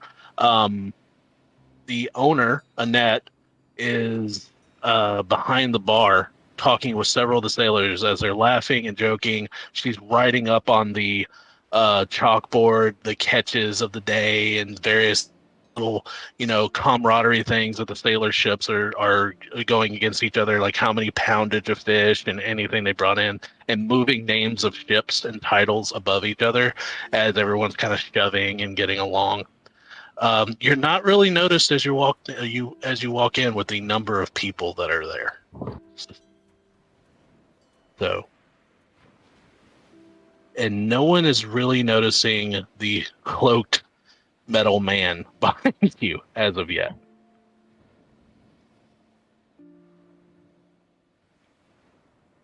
do apologize. For some reason, all of my audio got moved. Larissa, do you want to get the dinner from them sent up to the room, or should I? I'll do it. I think I'm gonna hang down here for just a minute. All right then. We'll head on up then, I think. Okay. So I'm gonna go ahead. I'll gesture to the stairs to Hearth and kind of direct him up to the room away from the hustle and bustle of downstairs. I'll make my way up. And I follow him. I'm gonna go to Annette, Bill. And I'm gonna say, hello. As soon as she sees you, she seems very excited. She runs up. Where have you been? Oh, we've been on grand adventures. Grand adventures. Didn't know. I know your foreign friend. He paid for a full month worth of the room, but I didn't know if you were coming back. I know you said you were going to Sorrowben, but yeah, you've been gone for days. Yeah, we went there and we helped them take care of their ogre problem and stopped along the way on the way back. Ogres? Well, I've heard many people talk about those ogres from what Yeah, it I've wasn't heard. that Those, big a deal. yeah, those things are nothing to worry about. God damn it. Oh, yeah, they said they were only taking 1 or 2 townspeople a season. Not that bad. Honestly, that's not that bad. You think about it, but God, this is so bad. I really wish I had taken remove curse. And the sarcasm comes out, and Larissa's like, "Oh yes, what's 1 or 2 people in a small village?" all the bad things in the world, especially what's going on with the mainland and that the horrible church. It's like 1 or 2 people, especially with what those people dealt with to get here, with dealing with the reclamation wars and everything. They lost more people like that a day trying to get here. I mean, 1 or 2 people a season, that's not that bad. Oh my God. There's only like 50 people in the town. He's leaning into this so much more now that we've discovered it. Yeah. It's starting to feel like Westworld vibes. Doesn't look like anything to me. No, Yeah. we're all good. Well, they don't have to even worry about that anymore. It's just another thing. It'll be okay. It'll be fine. Oh yes. But I'm so happy that you guys are back. It's like, well, there's just 3 of you. Are the other 2 coming too? Oh, they are. Yes, they'll be here shortly. We're just wondering if they could get dinner on the way up, if you don't mind. Oh, of course. And it's like, definitely. Clean! And her, as she yells, the old man comes out of the kitchen, and when she completely changes his attitude talking to this old man that you used to, he comes wandering out of the kitchen. Yes, Annette. Dinner for room 1. You know, the travelers. He looks at you and he kind of waves. He's like, I see you're back. Yes, we made it back safe. Well, good. That's good. I'll bring you up there. Same as last time. Yes, please. And he kind of walks back into the kitchen. So I had a question. If you have some time. See, a lot of the sailors are trying to get her attention, but she's giving them the one.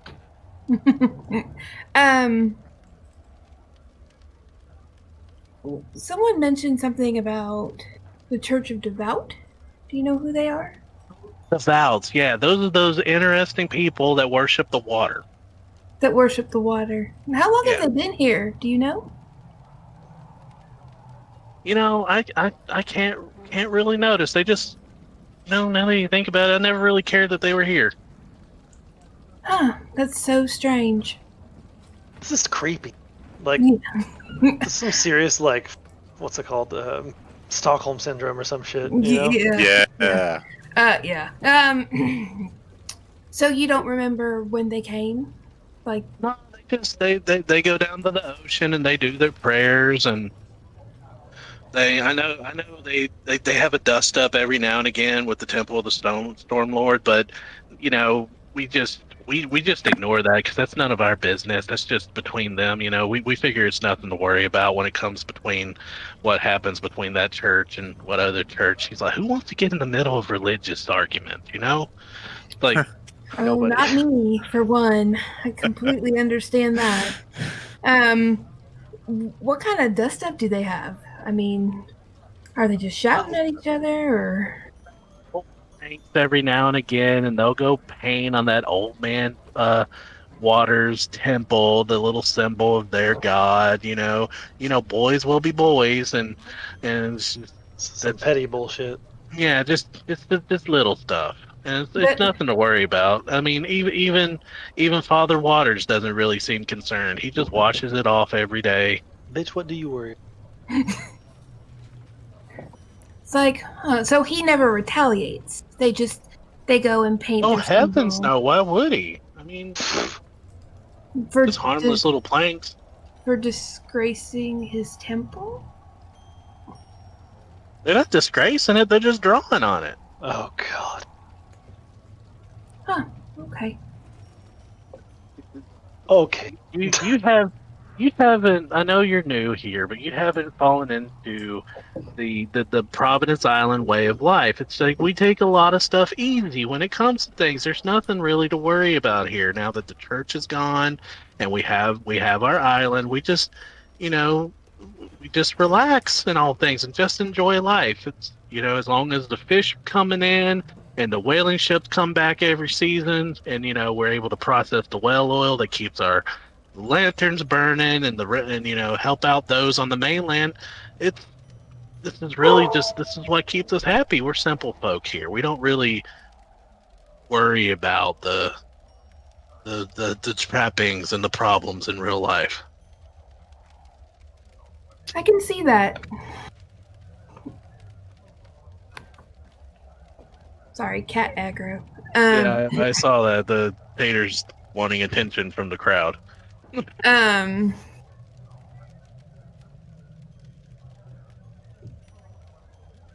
Someone told me that it might be 15 years that they've been here. Does that sound right? 15 years. Wow, that's a really long time. For the life of me, I just never concerned myself with it. I don't know. They just seem like they've always been here. How long? I see the tail going across your Right. camera. I'm sorry. Constantly. I'm trying to get him away. How long has the church been gone? Now, the church's been gone for a long time. I know that. We were so happy when we made that deal with them that they took Mirkwood Island and we kept Providence Island. We kept them out as long as we kept them fed with the supply of whale oil for whatever they use it for. But they've been gone for a good say 8 years, something like that. So the Church of Devout, were they around while the other church was around? While the Church of Eternal was around? Worry yourself with a lot of these questions, girl. I'm just curious. Hold on. And she goes behind the bar and she looks at the sailor. Hold on a second. And she comes back with like a bottle of alcohol and two shot glasses. She goes, "You're gonna do one of these with me, and you're just gonna relax, okay?" Okay. And she pours like this blue liquid from this unmarked bottle into these glasses. She says, "Now this is a locally made alcohol that we call it's called Thieves Fruit. It's called what? Thieves Fruit. It's Thieves Fruit. very good. Very good. I'm gonna do a shot. You're gonna do a shot, okay?" Who makes it? Oh, it's something that they whip up at the Sailors Guild.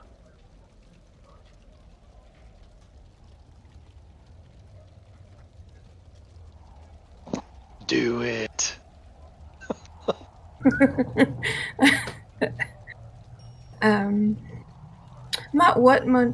Not one much for alcohol, but I do not want to be rude. So I'm gonna pick it up, but I'm gonna pull a Trish as a Larissa and smell it. very fruity, with a hint of salt.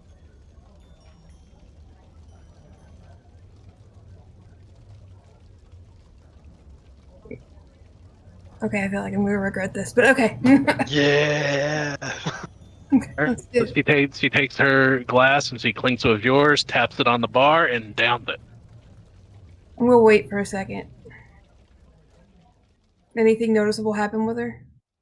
Oh, she just looks at you like very curious why you haven't done it. Okay, Do it. so I'm gonna repeat it and then shoot it. Give me a Constitution saving throw. Larissa dies.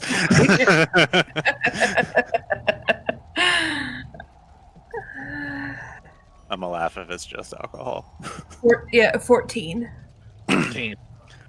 You feel this warmness like just spread through you as soon as you drink it. It just starts with your chest. It's very, very sweet, Mhm. but very, very strong. Okay. And after you finish drinking, everything feels fine. No. All is well. He says, now you go up to your room and I'll send you a bottle for that with your friends. How about that? Okay, thank you. And she pats your hand on the bar. She says, you don't worry about a thing, okay? Everything at Providence Island is going to be nice and easy from here on out. And she turns around and just starts talking to the sailors. Man, they would dig Bob Marley on this island. Every They little would. thing gonna be all Gonna right. be all right. That's literally what was just going through my head as he was having this conversation. Oh, yeah. I'm gonna kind of get up and kind of slowly walk around the tables before I make my way up, just to see if I can hear like bits and pieces of what anybody's talking about. Hey, just give me an investigation check as you're going upstairs.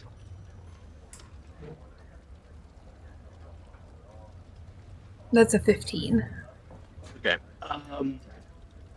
As you're going upstairs, because you rolled so high, which is not like you, or so low because it's not like you, the alcohol's starting to take effect a little bit. Like your hearing's getting a little fuzzy.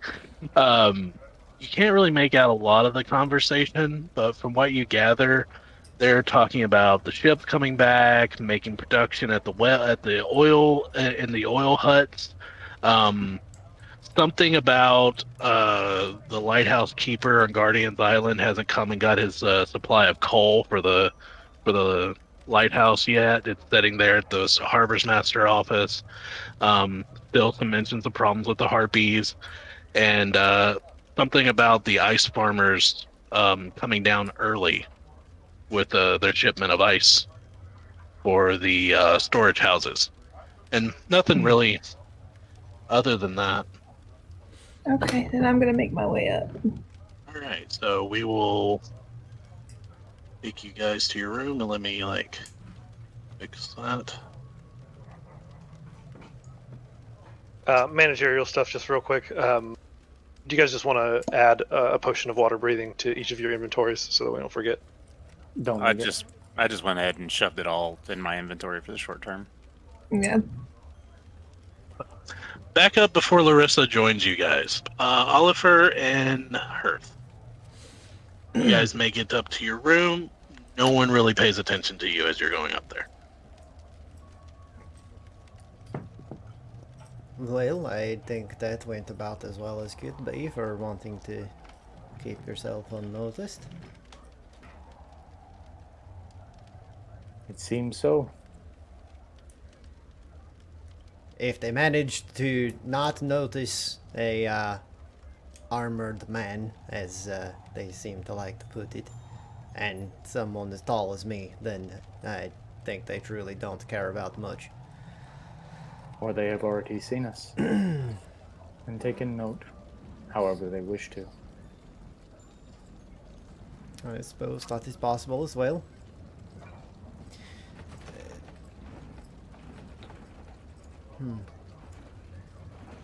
What, I wanted to thank you for your help with the bodies, the remains back at the cave. And it Of was course. good that I we would took the not time. I would not have allowed the restlessness of those souls if there was anything we could do to give them peace. Agreed. Enough suffering in their time, clearly. It was good that we could help them move on.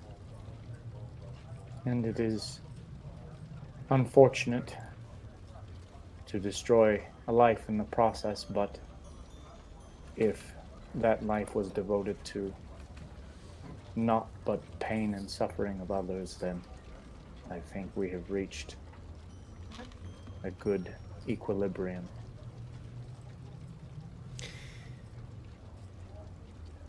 Life is certainly precious, but there are those that would rather see more of it destroyed than their own brings to the world. So, such creatures should be stopped where they can be. When no other option is present, those unfortunates will face what they face. Indeed.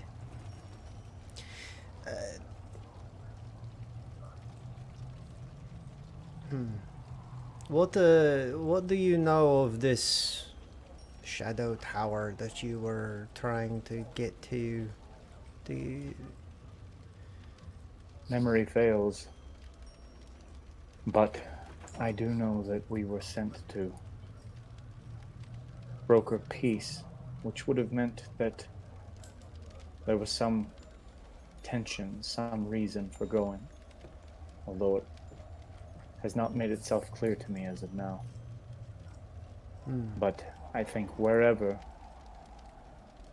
we find ourselves in relation to the ruins of this place, perhaps the mysterious nature of the island itself could have set root ages ago. Perhaps back in my own time. It seems that the events of the cult of the devout and their sway over the dwellers of this island may be a more recent phenomenon, but perhaps this island itself has been a strange waypoint for many happenings that are not quick to understand. It is very strange what is happening here. I do not like it. Not one bit. Everything constantly feels wrong. Like we are being hunted by something.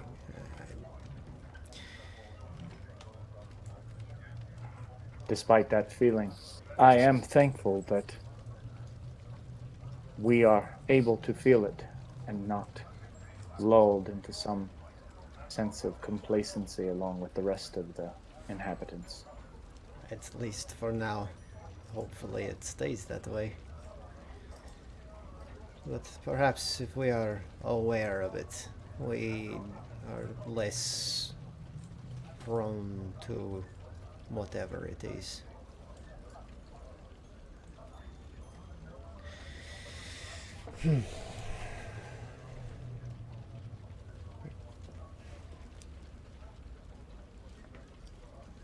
So yeah. So Hearth will just take to sitting in a space. Now, the room that you're in, Hearth, when you walked in, it's a very large room for this inn. It's probably the nicest room in the inn. Several sitting areas, various sleeping areas. A lot of comfort built into this room. Not that a lot of it would probably mean anything to you. Give an idea of the surroundings that you're in. Sure. Yeah, noticing the room itself, Hearth just finds a simple chair and sits in it and says, well, I suppose we wait for the others now. So about that time, Larissa would be coming upstairs. Um, about the time you get to the room, Larissa, you start feeling the effects of the alcohol hitting you. Um, you're feeling a little dizzy. We're kind of. I'm gonna kind of like walk in, start to stumble. Oliver's like up instantly. Are you Yeah. all right? I don't know what it is, but that stuff has a little bit of a kick. Kind of like just looks around. What stuff are you speaking of? I was talking to the shopkeeper, and I think she became suspicious, and she offered me to drink some of this like locally made wine ale called Thieves Fruit. And then I think it's very strong. It's very sweet. Kind of smells salty. Arthur's just going to turn an expressionless face towards Oliver. Ah, Just does sit she? down. Oh, no, I'm dizzy. Maybe sit down, and he will grab a water skin and bring it over. Maybe, perhaps a bit of water will help. Okay. Water skin. Huh? Huh? Is it the holy water skin? I didn't fill that water skin. He did. He Everybody did told me not to fill the water skin. I didn't do it. I was like, I kind of look at it, like, I don't know. And I hand it back. So let's. Is there anything else that you guys had in mind? No. If everybody's just kind of going about their business, otherwise, Oliver would probably like have a seat, kind of like probably light his pipe, sit in the corner, like Indian style, and see what he can do about communing a bit with his ancestors. Probably roll the bones, that sort of thing. Yeah. Okay. You So see, if you're like, gonna oh, go ahead. roll the bones, roll the bones. Roll the bone. I will consult the bones. Kind of pondering specifically on this, the cult of the devout, and if there is any like specific feelings of if tracking them down seems the right path, that sort of thing. That is a 63. 63. Concentrating on the cult and going towards that. All the choices. You are picturing the feeling, because we talk about feelings of the natural instincts of being a hunter, of being a traveler, being a wilderness, wanderer, as your tribe typically is. Um, you feel like you're on a trail with several branching paths trying to get to a destination. You feel like all of them will eventually lead you where you want to go, but you can't really tell which one will be the quickest one. As this is happening, and he's kind of getting that feeling, his eyes closed, the wisps of spiritual energy that have been seen about him, in predominantly in combat up to this point, on the other side of the bones from him, an image kind of like fades into vision of like an elderly like crone, sort of like similarly dressed to Oliver, kind of sitting arms over a shamanistic staff, kind of like looking back at him from the other side of the bones, and Larissa may or may not notice it in her current state, but Hearth, if you were to look up, you would actually see it. And no words being passed back and forth, but Alfred kind of like gets a notion in his head from his grandmother of a tale of many paths, decisions, and choices, and uncertainty, that sort of thing. As he effectively creates one of his ancestors sitting across from him. I'm gonna see Larissa kind of like blink, trying to decide if this is like the yellow robe figure. Blink again, and just sit and kind of stare. As this is going on, and I take it that you playing into that new ability. It is, yeah, thematically. Okay, cool.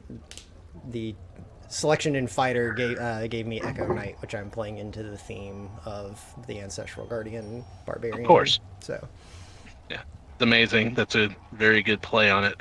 So, over the course of you communing with the spirit, Larissa falling deeper into this intoxication of this item, and Hearth, eventually Ben and Killian find their way back to the inn. You guys are greeted by Annette. If you choose to converse with her, she will, or you can go straight up to the room. It's your choice. Go straight on up for me. Yeah, if she doesn't say anything to us, I'll just go. I'll just follow. She seems follow Ben. busy. She does take notice of you and waves. Yeah, we'll wave. That's fine. But as you go up to the room, you do find Oliver. How long does that last? I believe it's a decent chunk of time. So I can also like continue to repeat it as many times as I want. So effectively, Oliver is sitting here having this silent communion with a spirit that you see for a change whenever you all come into the room. I'd probably walk into the room and then be like, "Whoa!" But like, can you tell us the spirit? Is it like ethereal or? Yeah. So it would be like an old crone. It doesn't look. It looks semi-tangible, if that makes sense. But at the same time, does not look like a fully formed person. Does it look like a furbolg? Yeah, it does. It looks like an elderly crone. It looks like he's sitting across, like, it looks like he is sitting across from a campfire having a discussion with his grandmother. Okay, so I probably come in and then I'm very unsure and I'm like, is there a problem here? Does not seem to be. My hand falls to my pistol. Ben bumps right into your back, and because he was looking at the book and not looking up, and just stumbles into you, pushing you further into the room. Well, that's weird. And with the commotion of it, Oliver's eyes kind of like deglaze from the snowy white that they tend to take on, and he kind of looks up, and the manifested echo fades back out of vision. Cool. New development. That was neat. Well, what was neat? Nothing. Well, we're back. Were you able to find what you needed? You see a wand kind of tucked into Ben's sash, much like a pirate style sash. There's just a wand stuck in there. Yes. You seem very excited about it. Yes. We also found some interesting books so that hopefully some history on the island, hopefully shed some information on some of the things we've been encountering. But we also picked up something useful for all of us, well, potentially. And then I hold up the potion. I was like, this is a potion of water breathing. Oh, right, here. Hearth, when you put it in front of him, I put it in front of them. Oh shit, we didn't need to buy one for Hart. He told us that. Damn it, he told us he didn't need one. Well, then, Hart just looks at it and says, "Thank you, but that will not be necessary."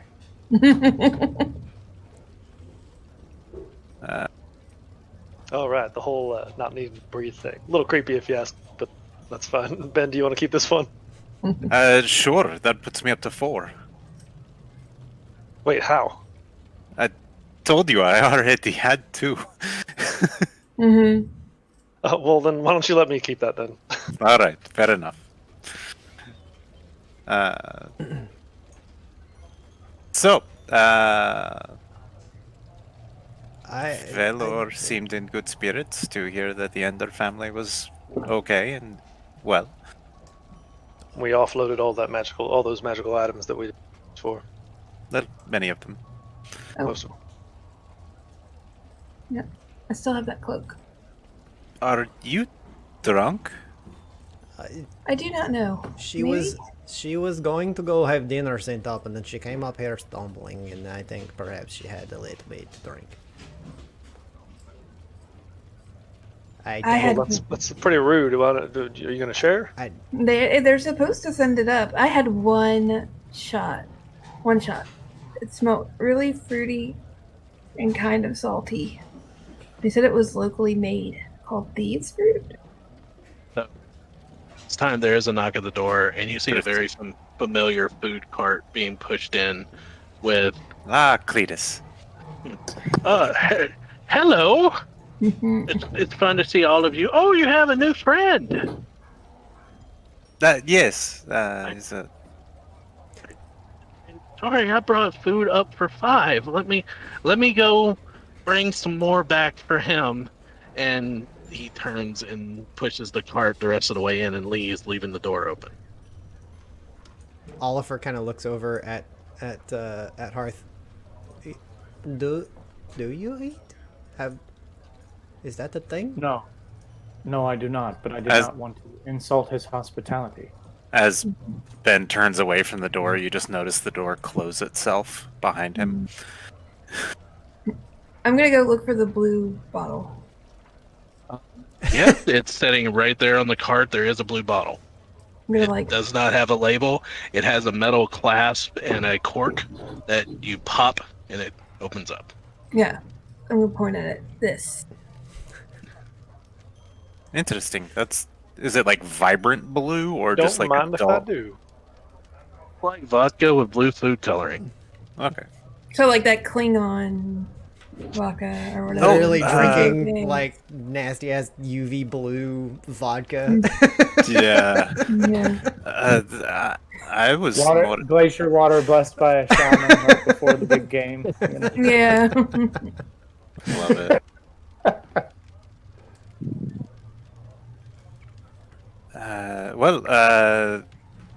Killian, did you want to spend some time copying?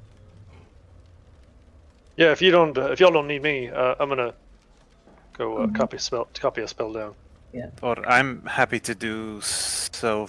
If you want to spend time with our friends, it doesn't matter to me. I'm sorry, I am assuming. If you wish to share, I would love to take some time with that as well once Yeah, you of course. are done with it. You've taught me quite a bit, so I'd be remiss not to share. I think that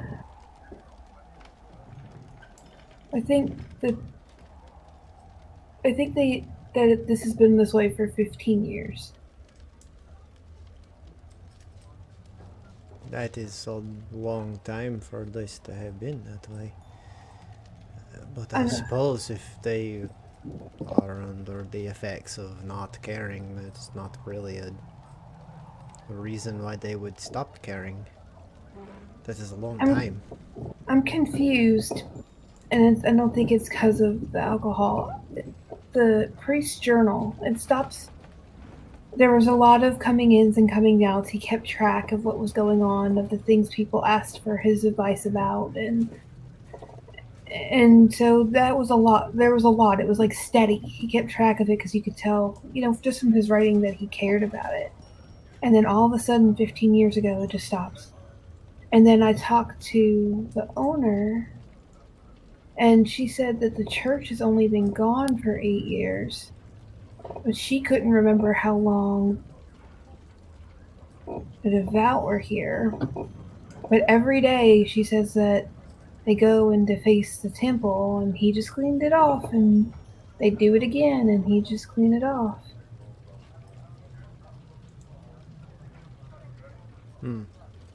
Was More it of the after same then. this? Was it at this point that you took the drink?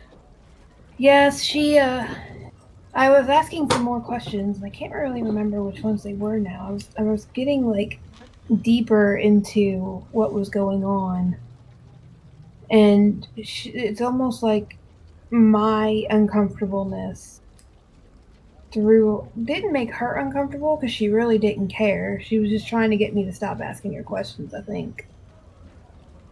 And like you, I just felt it was rude or if it would look suspicious if I didn't take the drink. Certainly.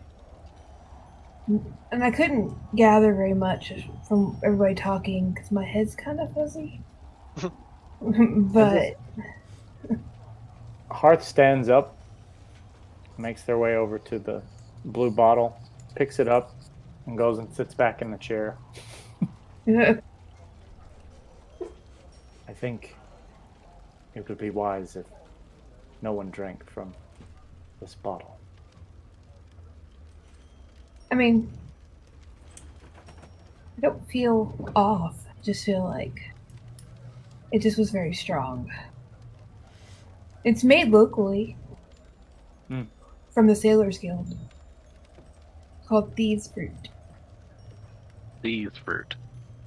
Thieves Fruit? Seas, like the ocean, seas. Seas, okay. Oh, I was hearing thieves' fruit as well.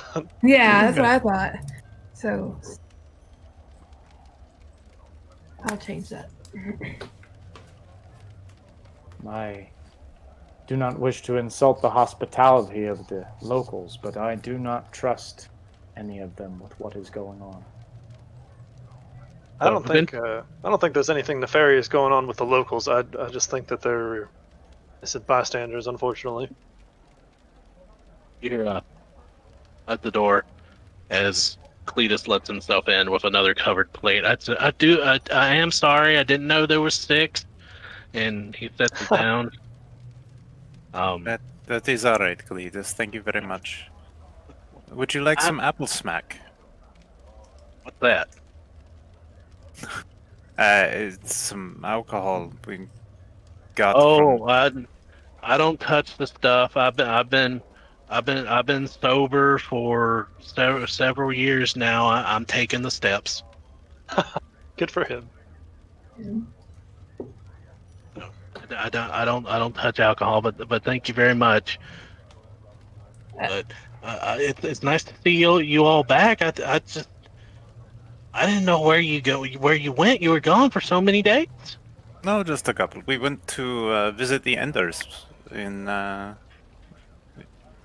Sorrowbend. Oh. Sorrowbend's a lovely little place, and I kept your room nice and clean. I did change the sheets every day, you know. No, don't worry about that unless we're here. Save the work. It's good. You're nice people. Thank you. Actually, and I'll look over at the bed, and from behind the bed, as I summon him back into existence, is Tana, and Tana walks out. My friend here was wondering if he could go say hello to the proprietor downstairs. I know it's busy, but... He says, of course, and he reaches down and picks you. I remember you. You hung out with me in the kitchen. And Tana goes with them to be my eyes and ears downstairs, if necessary. Okay.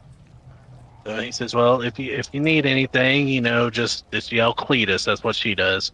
Cletus! Wonderful. Thank you, Cletus. Cletus! Meatloaf!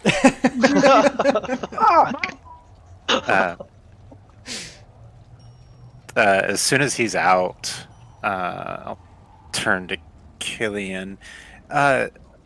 I totally forgot to ask. Did you need the inks for the transcription? I have some extra. Should be more than enough to cover you. Well, I think I've got some in my inventory. I do have. The 50 gold. Oh, I don't have 50 gold worth though. Yeah, the arcane inks required for the 10. I transcription. have 10 gold worth. Yeah, I could use some. I will give you the 40. And take it off of my inventory.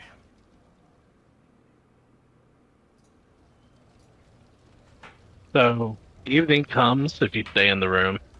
You don't really hear anything out of the ordinary from Tannen, popping in and out of him every now and again. Just general revelry downstairs. No real music per se. Just a lot of people talking, a lot of people relaxing. Eventually, the inn starts emptying out, and Annette sits at the bar, occasionally petting Tannen, writing down on the ledger. Is there anything other than copying the spells? Is there anything anybody wanted to do tonight? We'll play it real quick. Earth first. Hearth is going to talk with Ben about where we are going to put the globe or the sphere, dome or whatever, the dome. Over the beds, so that we have something comfortable to sleep on. Okay. So once you tell me where that location is going to be, I'm going to cast Guardian of Faith, Word. hovering basically in the same exact area over the bed. A few words of prayer to the Everlight, and the divine energy is going to spin out into the room, creating a large spectral guardian in the shape of a shield that just hovers over the bed, and a burning flame emitting from the center of the shield. Any creature hostile that moves into a space within 10 feet of the Guardian for the first time on a turn must make a dex save and take 20 radiant damage on a failed save, or half as much on a successful one. Awesome. That is quite useful. Super quick question for the GM. Would I have time to copy that spell before the evening has passed? Same. What level is it? Pardon? What level is it? It's level 1. I do believe it's 2 hours per spell. It is, per level. Or per level, yeah. So is that? So you should be able to. Derek, you cut out. No, I was asking if I could do that. Yeah, what level spell is it? Yeah, it's the same spell. It's the detect poison. Yeah, you should both be able to do it before evening, because it's just, if it's level 1, it just takes 2 hours. Yep. So we'll hunker down over the same scroll and both of our books out and just kind of go through it. They're doing homework together. Exactly. Real quick to Killian, I may want this back eventually, but I feel like you could use this. And he sets the headband down on your book in front of you. You seem the scholarly type. This may be of help. It's kind of personal for me. I struggle with trading it away. It is the last thing I have from my mentor many years ago. But take care of it for me. So Killian seems like speechless for a moment, which is interesting because that doesn't happen very often. And he says, "You don't need to trust me with this. You can hang on to it. I don't want to pose. I appreciate the offer, but if it's so important to you, I'm not sure if I would trust myself."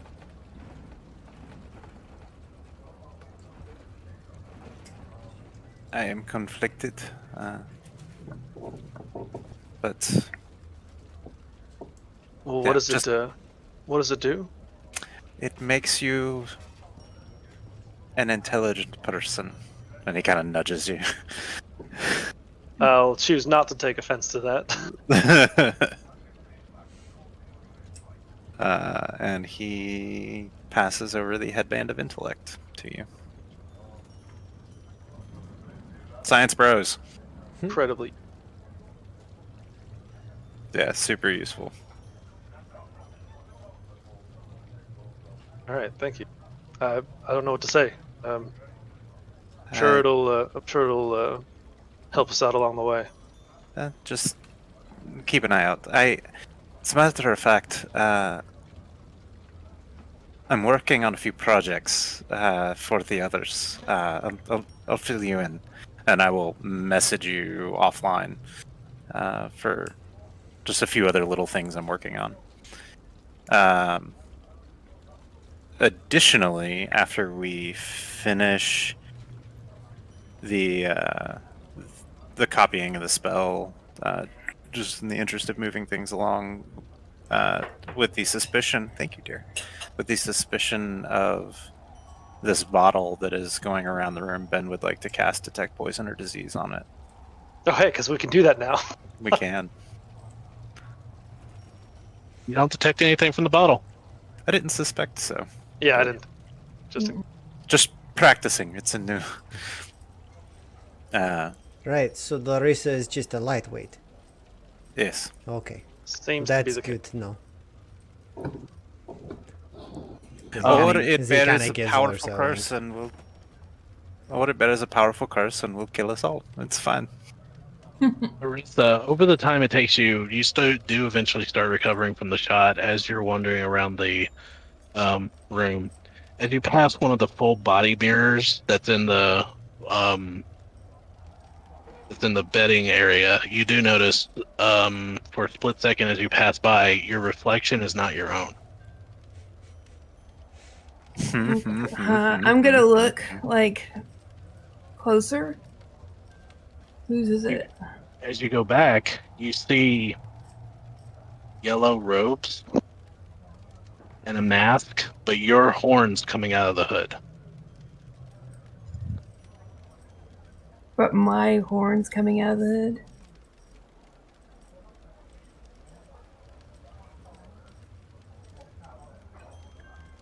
It's like the scene in Star Wars where Luke like cuts down Darth Vader and the face like blows off and he sees his face, like that kind of thing. Yeah. We're the monsters. Yeah, it's just like us. Okay, I'm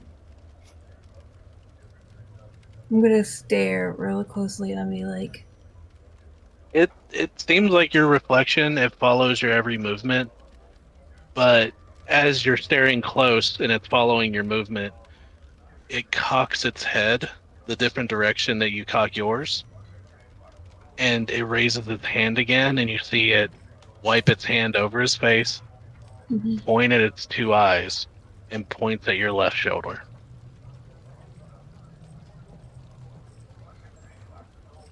points at my left shoulder. Still nothing at the left shoulder. See nothing. It's telling you you're a badass and you need to brush your shoulder off. No, let's. Anything on its left shoulder? No.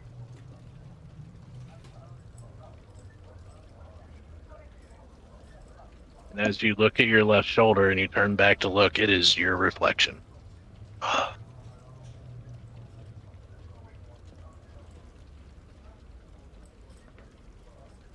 gonna start like mumbling to myself about my own sanity and go to try not to think about the rogue figure that keeps following me.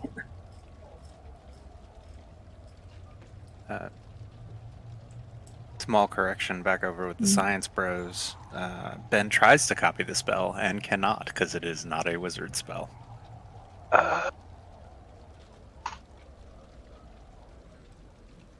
Yeah. You keep trying, and I'm like, you having some trouble here? Is this not? I swear You're not this never grasping this, are you? happens. Yeah, I'm not getting it. What is this? Then So This is the poison basically, part, and this is the disease part. I don't understand.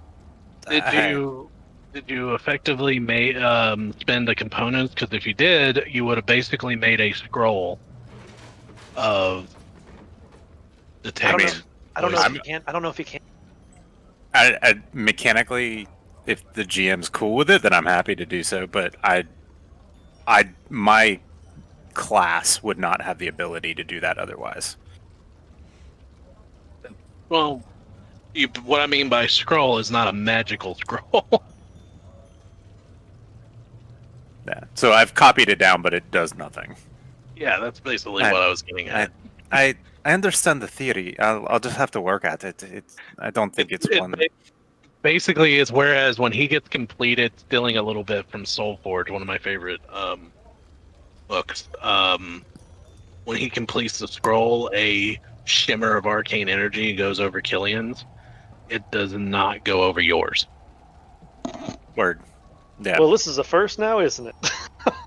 I'm just like reveling in like being better than magic, better at magic than you in this moment. Don't get used to it. It's fine. Well, I mean, it was a lesson. I am all for new lessons. Okay, cool. Added the. Well, we have the original scroll, which I could cast, but I'm not grasping something about it. But I'll work at it. No big deal. And then later in the evening, we'll put up the magic circle, expending the components for that, and then the dome over that, and I will stop hogging the screen time. Anything else anyone wanted to complete in tonight in the room? Nope. I imagine I don't have any extra free time besides copying the spell down. Well, it only took 2 hours, and you went in there before time to bed down. So, If possible, I'd like to look through that recipe book that I bought, the one with all like the fancy item things. You don't have to give that to me now. Tick, You just want to boom, send me whatever it later. was. Yeah, the that one. technique room. It's Yeah. basically growing up in the Empire. You've seen books written by gnomes for gnomes. It's various recipes and blueprints for random items that are written in just a collection of shorthand and script that it's basically in Gnomish. Okay. You can make out bits and pieces. Well, I have comprehend languages, so I can make out Yeah. all of it. Oh yeah, so you do. And it's a lot of schematics for various little tinkering items and traps and explosives and just various it's basically the anarchist cookbook of gnomes. Hell yeah. Cool. As a person with proficiency in tinker tools, it's like tapping her fingers.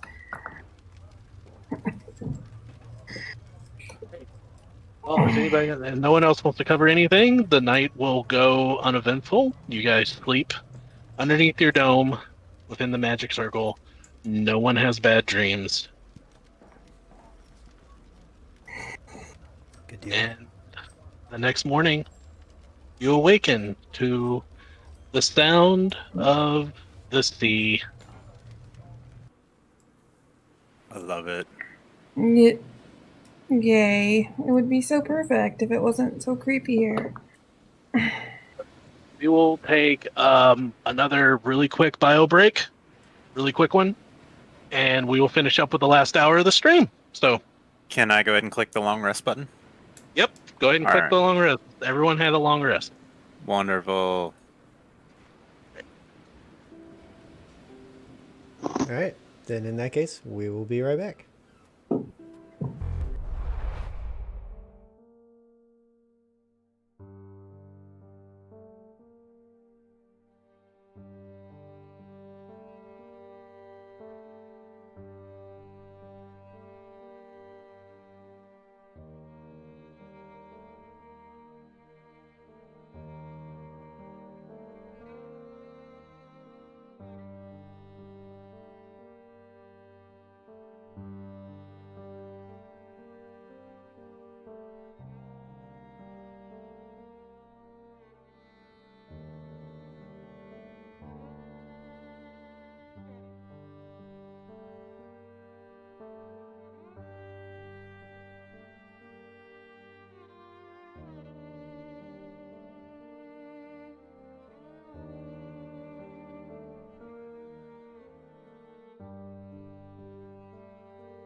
And we're back. And I am on the wrong page. Good job, Jacob. There we go. Back. Like that's better than Gabriel like researching the weight of a musket. That's right. Last I was looking to see if I could catapult a musket, and then I realized I did it in the wrong window and went, "Oh God!" So, as we last left off before our really quick break, you guys wake up to no issues the following morning. No bad dreams, no nothing. And Fantastic. the day, as we say, is yours. Oliver stands with a big stretch. So, this low tide is when? Now? Soon? What do we do to... What is the plan? Well, Larissa, did you happen to share the thing about the what do you call it? The thing about the lighthouse, or not? I don't remember. Think about the lighthouse. I did not because Okay, then- we were doing about like 100 other things, but Yeah. We when could perhaps head down to the ruins. That is kind of where my initial interests would take me. Do we not wish to see what this cult is doing with this ritual? I mean, there was only a couple things I heard that I can remember. Something about the ice farmers coming early. Something more about the harpies. And then the lighthouse keeper, he hasn't come to get his coal. That was all I heard last The night. lighthouse keeper, like the lighthouse on Markwood Island lighthouse? no, the So- one here. Mhm. Okay. Yeah, it just says that he has yet to come and Two get lighthouses. Huh? Just to clarify for Derek, there was two lighthouses. There was one on Mirkwood, and there's one at the mouth of this bay called Guardian Rock. Gotcha. Yeah. He has not come to get his coal.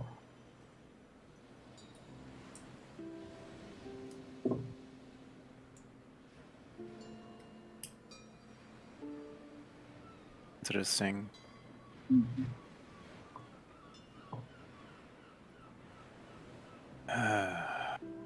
Well, our initial goal was to head to the other ruins, but if we wish to stay more local until we can hear back from the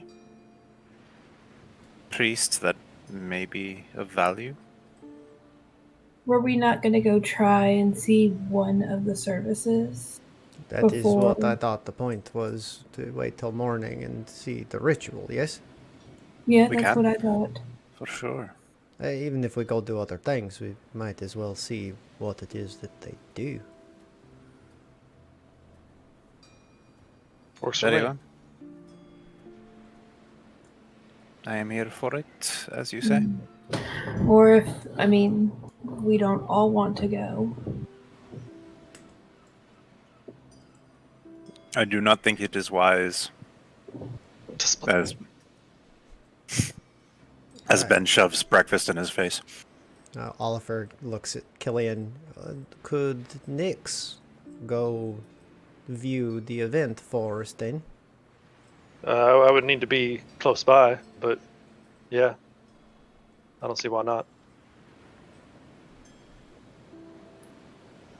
Well, if you recall, we had been... I showed you how to maintain the connection. Once they have gone further, you just can't command them once they are past a certain point. Oh, I didn't know that. I thought it was just... I thought if they went past that point, I couldn't see through their eyes. I think No, we've we've been been- playing it, yeah, where like as long as you have it started before they're out of range, then you can maintain it, but you can't like tell them specifically what to do. Okay, cool. Works for me.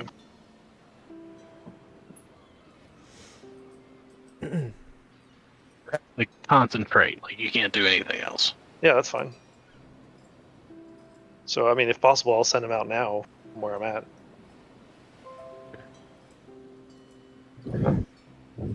You guys see me like sitting in the corner near the window with my eyes like clouded over white.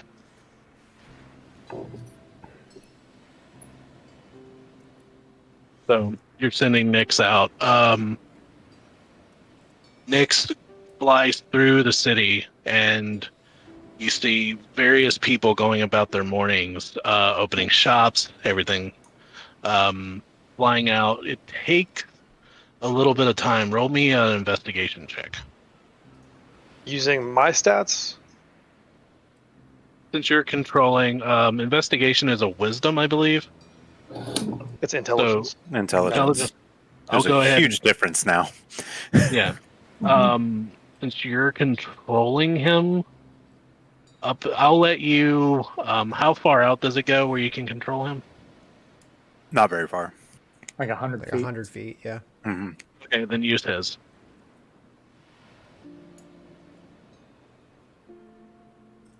Intelligence. He's a 2. Okay, so it's Roll a minus. It's a roll -4. But okay, then let's make it a perception because he would be not investigation.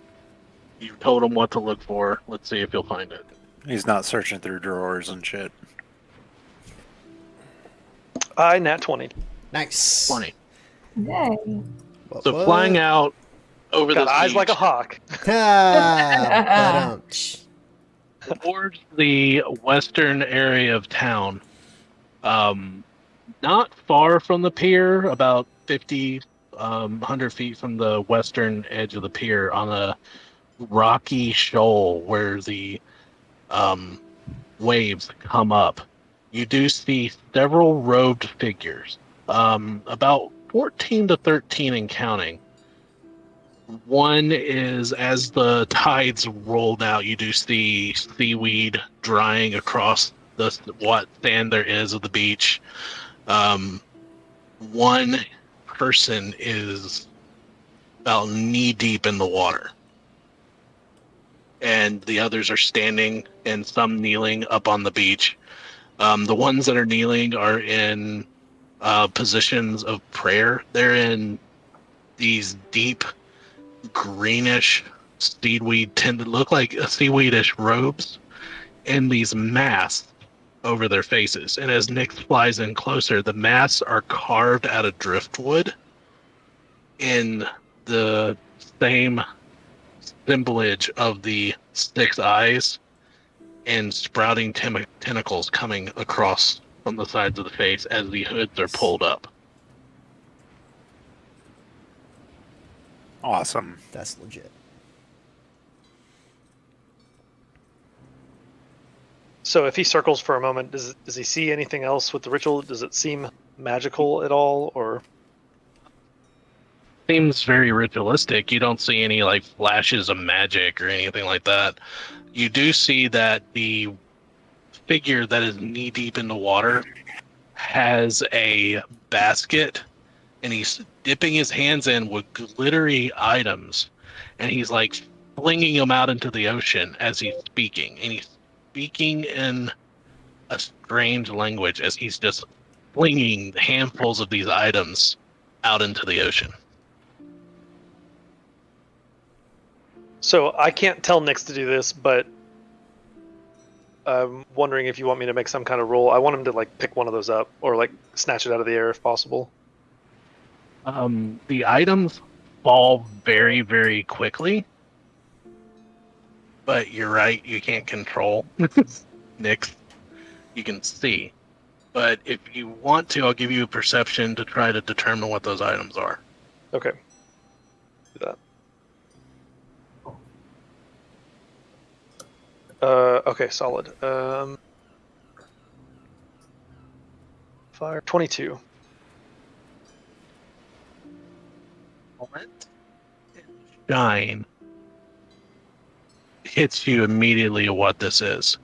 They're throwing a mixture of gold, gems, and items of value as if feeding chickens Guys, I found our diamond. into the water.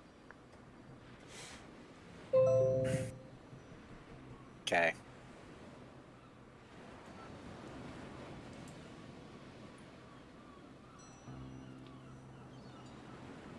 This is going on. Eventually, that person stops.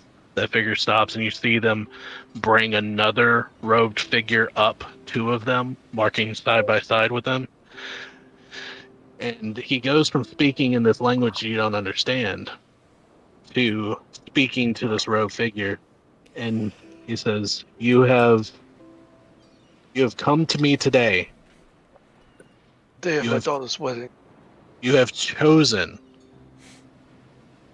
to be looked upon by the eyes in the deep, have you not? And you see the figure shakes his head.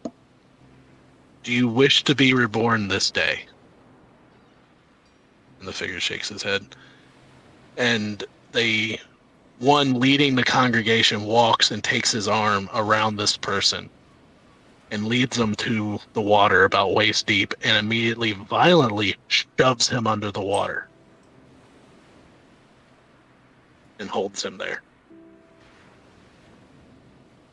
You see all of the figures up on the beach start praying, and all of them are kneeling and praying to the ritual that seems to be going on as you start seeing the bubbles come up frantically from the water. And then the bubbles stop. Oh shit. What is dead may never die. That's the vibe I was getting. The figure is drug up out of the water and laid on the ground, and you see a amulet is brought out of the main person running this ritual's hand, and he lays it over the body as his hand begins to glow in a thickly green color, and the person wakes up and starts spitting out water.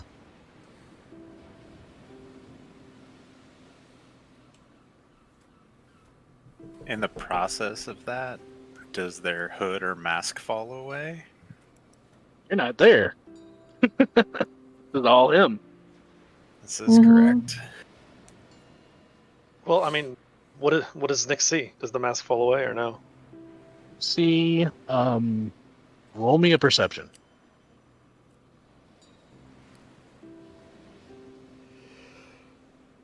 18. 18. As the body starts to move, they're surrounding it. You do see the mask of the figure that was drowned laying near them, but they're so amassed around this person, you cannot make out who they are. Okay.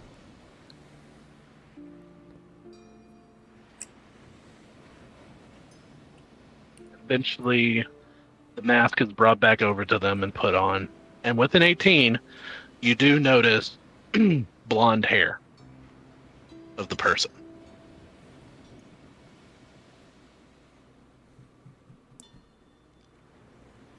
They do eventually break up and go separate directions and head back into town. Yeah. If the ritual's over, I would have instructed Nix to come back after that. So.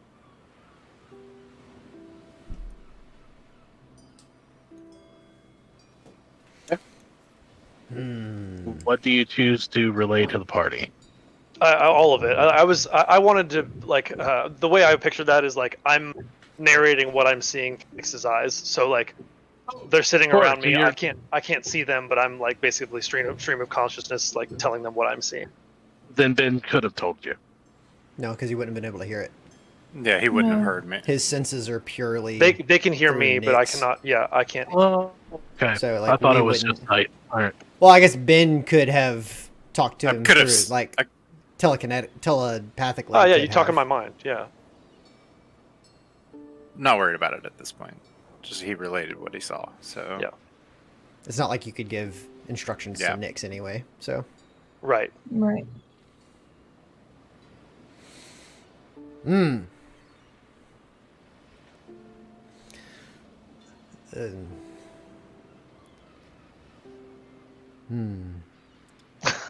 This That's what I'm feeling. Yep. Hmm.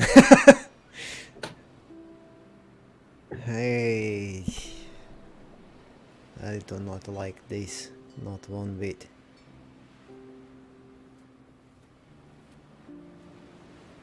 Perhaps we pick something and focus on that. Let us see what we can discover about this lighthouse keeper. And then in the evening, after we have returned, check in with the father.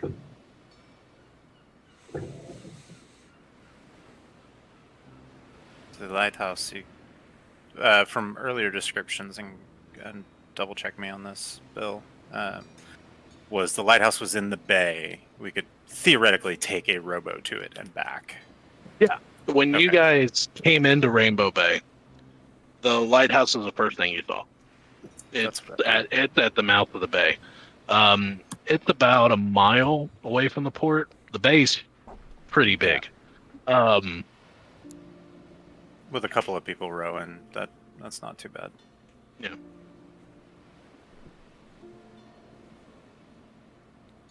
Cool. Well, that is my suggestion. Does anyone have any other options? I think there are many paths that we could decide to take. I don't know that it matters which one right now. Yeah, I'm sure it's nothing to worry about. Nothing to worry about at all. I think that keeps us closer to town, which is my concern. A multi-day travel to the ruins may not be the best idea right now. At least not until we can get an idea of when perhaps Father Waters will know more. I agree. I think a lighthouse would probably be the best. Larissa, you're skulking about is provided us key bits of information. I don't know what we would do without you. Disappear into shadows yourself? Not very good at that now. I can fade into wind for like a moment, and that's about it. Anyway, that's my suggestion. This morning, when I was preparing, I kind of prepared for a mixture of possibilities. So, I think I can be helpful if we need to defend ourselves, as well as if we need to explore. Well, the lighthouse should not be far. Do we need to acquire a boat then? Probably. Right then. So then to the wharf.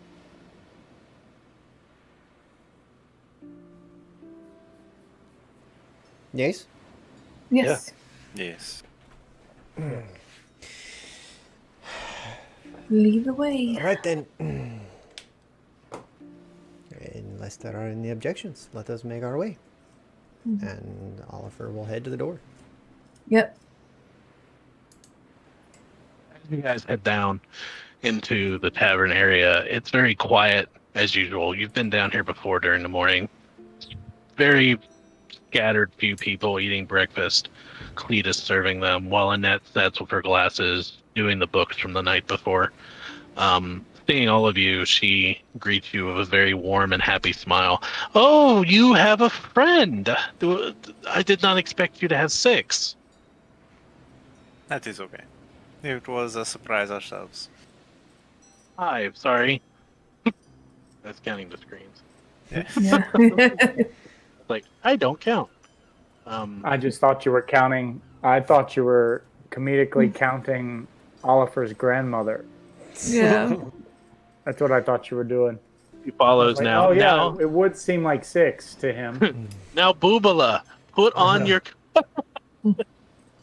He's tying the scarf around Olive. Why you never call your mother? You don't even wash your face. You got so much sugar in it right there. Oh my goodness. I just want it to be next time. I just want your grandmother to be Grandammy Graca. Right. It's just pop up. I want to play. I want to play a warlock of the Undying, and his patron is his dead, overbearing mother. Like roll a 1 with Eldritch Blast. Why am I missing? Well, maybe if you called every once in a while, you can hit with your Eldritch Blast. So, That would be funny. she says, what is your name, Matthew? That is beautifully intricate armor you have there. Yes. My name is Hearth. It is a pleasure to meet you. Bill, you're not It's picking an up. odd name. Oh, excellent. Hearth. That is interesting name. But Yeah. it's lovely to meet you. Lovely to meet you as well. Welcome to the Kingsport, and welcome to the Seven Bells. You run a fine establishment here.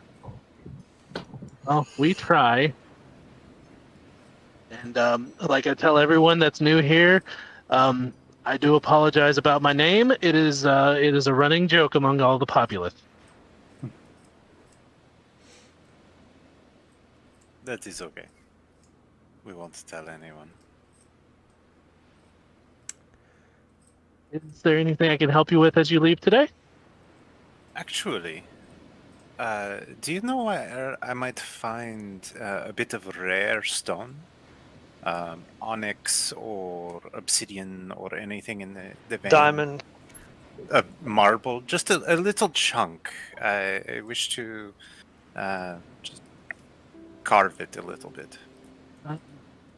Unfinished stone. I'm not sure, but if you go into the Overlook, just when you step outside the inn, there's a lot of the vendors there deal with the visiting clientele from the mainland, and some of them might have they have jewelry and items that they sell. I don't know if they would have untreated stone, but that's my only lead for you on that one.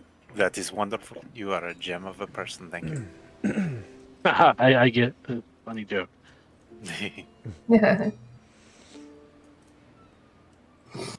So as we leave, Ben's just going to keep an eye out. He's looking for literally like a brick or chunk of marble, obsidian, pink marble, and anything on those lines. Anywhere that looks like it might work and that kind of stuff. Well, as I go through the descriptions of the town, real quick, if you guys need me to stop, you let me know. So as you step out into the Overlook area, you do start to see vendors opening up. You've seen this before. Those of you with the tobacco shop, they're opening up their entire fronts of their stores as if the stores themselves kind of fold in on themselves. Not a lot of business at this time of year. The during the off season, not a lot of visitors. You're really mainly the only tourists, as it was. But coming in, you do find someone who peddles in not rare stones, or precious stones, but simple stonework and jewelry. And you see this old lady sitting beside this little, almost a lectern on the edge of the street, the cobblestone street, and she has a table set up with a little bit light, the little firelight, little magnifying glass, and you see her chipping away at a small piece of opal. Okay. Just in the interest of time, does it look like she has like a brick of, say, semi-precious, like not gemstone, actual stone, like rock. Other than what she has on her table, all the rest of the stuff is worked into various forms of jewelry. She does have a couple of pieces of onyx, um, earrings, a necklace here. I'm I'm looking for something like this big, like a big chunk of something. So it's something I'll keep an eye out over the next few sessions. Not a big deal. So you, all right. If you don't talk to her, you can keep walking. I mean, I apologize. It sounded to me like she was dealing in gemstones and things like that. He's working various pieces of jewelry, some of them precious stones. She's also working in like lower forms of. It's Okay. basically your typical jewelry knick-knack shop you would see on the island. She's not working in diamonds or anything like that. Excuse me, grandmother. Do you have perchance for sale a brick or larger chunk uh, of obsidian or marble or a rose stone or anything like that? Nothing too precious, just a stone. Taken aback by what you say. Unworked? Unworked. That's a strange request. You don't want it shaped into nothing? No, thank you. I'm a bit of a hobbyist myself, so. And she goes and she reaches underneath the cloth under one of the tables and she pulls out various baskets of different types of stone. And she comes back with a chunk about 3 inches long, about 2 inches wide. She says, This is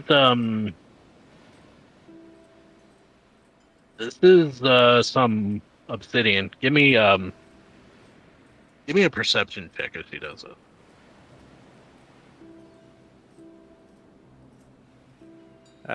17. See as she's pulling these baskets out of the stone, and she pulls out this obsidian piece. You notice one of the baskets is filled with chunks of very familiar purple basalt-like rock. What that? Excuse me? That stone there, what is that? I'm not Oh. familiar. She pulls up a big piece of it and she brings them both to you and she says, "Well, this is the onyx piece I had that you asked for, but this is a stone that's familiar on the island. We call it the heart of the ocean. It comes up. Some of the people here bring it to us craftsmen. They find it along the shore. It's apparently it's from the deeper parts of the water here in the Sea of Teeth. Interesting.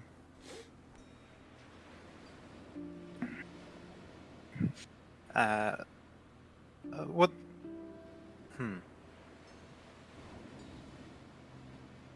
trying to remember. We saw that in the Dreamlands.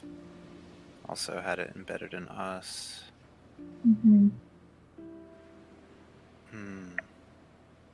How much for a chunk of that? This 10 silver. Sold. Thank you.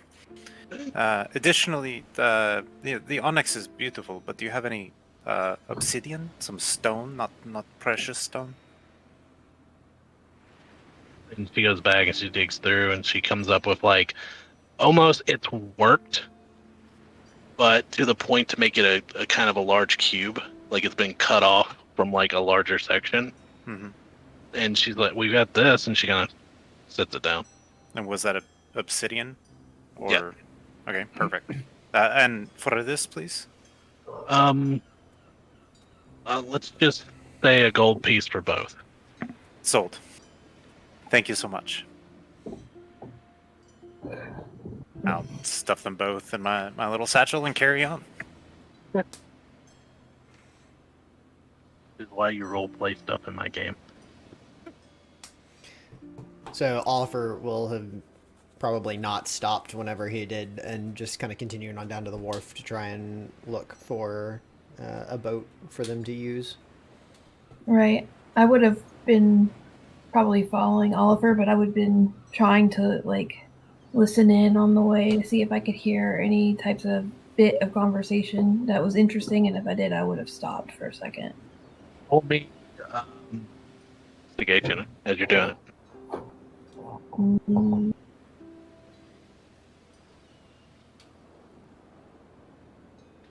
Hold on, I'm using my lucky on that. That's like ridiculous. Okay. And that's not any better. Okay, it's a 13.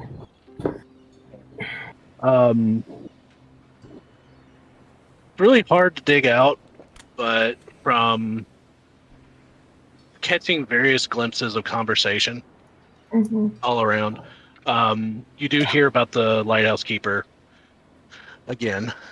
But this time you hear about the harbor master is offering a job for anyone that wants to carry this large package of coal out to Guardian's Rock, since the lighthouse keeper hasn't showed up yet.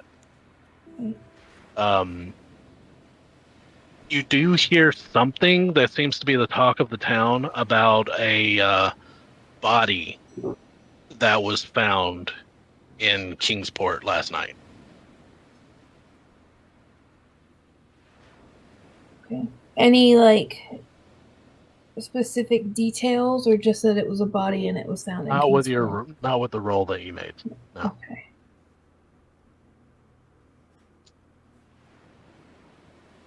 Okay.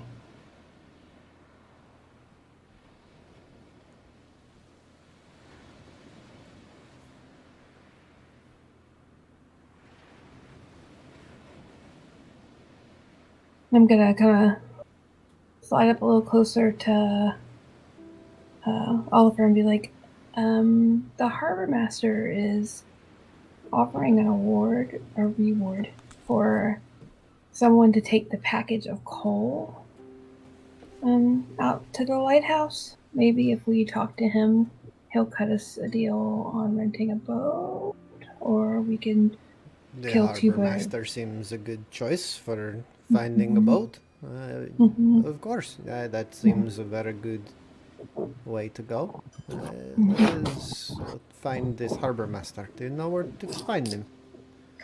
You guys remember correctly, you spoke to the harbor master when you first showed up here. Yeah, in the wharf. Some people did, others stayed outside. So I don't Yes. know where this guy is. Yes, I think I remember. I will lead the way.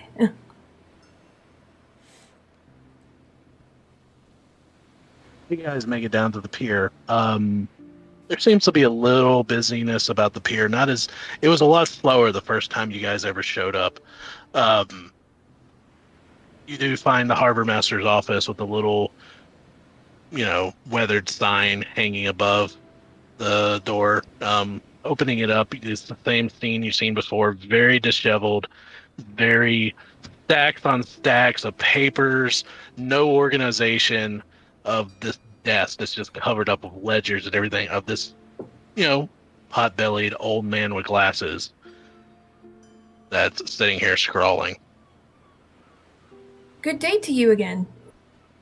Oh, kind of eyes you a little bit. Yeah, I think we met a few days ago. You came in on the shipwreck. I did, yes. Ship happened to find you, didn't they? And they brought you in. I forget, what was the name of that vessel? And he goes to his logbook. No. You remember? Trying to remember if we even gave it to him. I don't know. Yeah, we did, because he gave them like a prize or something. Yeah, I don't remember the name. I have The to name go of the back. vessel that brought us in? Yeah, Oh, I just went right past it. Hang on just a second. yeah, I gotta go.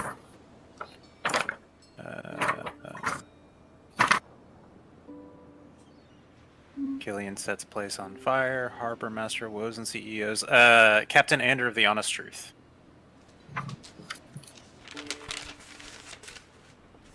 Yep, didn't have it written down.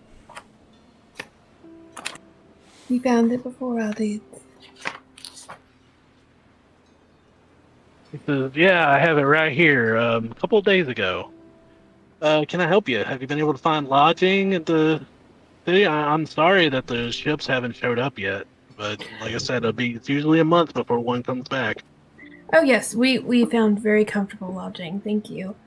We were actually thinking about trying to rent a boat, but we also heard that you might need a package delivered of coal. So we were wondering if we could help you and help ourselves at the same time. Oh, he says that would be a lifesaver. If you go out of the building, there's going to be a wooden crate filled with coal that needs to go out the Guardian's Rock. The lighthouse keeper usually comes and gets it themselves, but he is at least 3 days late. Is that unlike him? Yeah, typically. Sometimes he comes later than usual, but yeah, he's usually here by now. How big is this crate that you need to have taken? A couple of men to carry it, but you're going to have use of the harbor's master's rowboat to get out there, so that'll help out some. As long as it can fit on the boat, that's fine. Oh, it'll fit on the boat. Mm-hmm. Well, It says, honest truth. Bad deal. I didn't realize they were the ones that helped you guys out. What happened? I think you cut out in the beginning there. What did you say about Honest Truth? He says, he goes back to his logbook. He says, it's a bad deal with the honest truth. It's what happened to them? Captain Anders. He was found dead on the pier last night. I heard some murmurings about a body that was found in Kingsport. Was that him? Yeah, I'd say, yeah, he was the only one. What did him in? What could you discover anything about it? Well, I've sent to the Sailors Guild to have someone come down. They're really the only policing force here on this island, but there's not a lot of them there because a lot of them are out at sea right now. But they're gonna look into it. I mean, you see him grab a burlap sack beside him. It's this long burlap sack that's tied off. You see a little bit of a stain of blood on it, and he kind of sets it on his desk. He goes, "This did him in. This was sticking out of his back." What is it? He opens up the bag and he pulls out this short sword that is made of this black obsidian-like metal with like veins of intricate like silverish workings through the metal, and it's like a gladius. Can I tell anything about any of like the working from here? Like, have I seen it before? Or Oh, you've seen the sword before. whose sword Oh. is it? Whose sword is it? No. Can I okay. I believe the rest of us are missing something. Oh man! I bet Gabe knows because Trish doesn't know. I have a suspicion, but Whose Ben has sword? no Okay, clue. where have I seen the sword before? When it was killing you. Yeah, that's my old character. I'm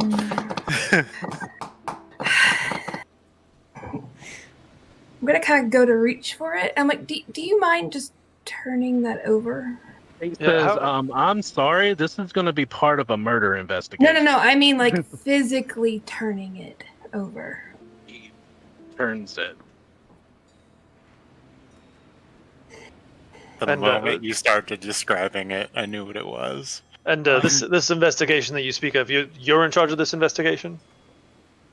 not. They'll be sending a representative down from the Sailors Guild and the Captain's Board, and they'll be They investigate all nefarious actions like this on the island. The first thing that Hearth and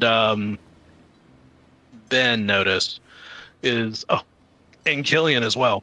This sword is an Arcadian design. Yep. It's recovered from an Arcadian forge.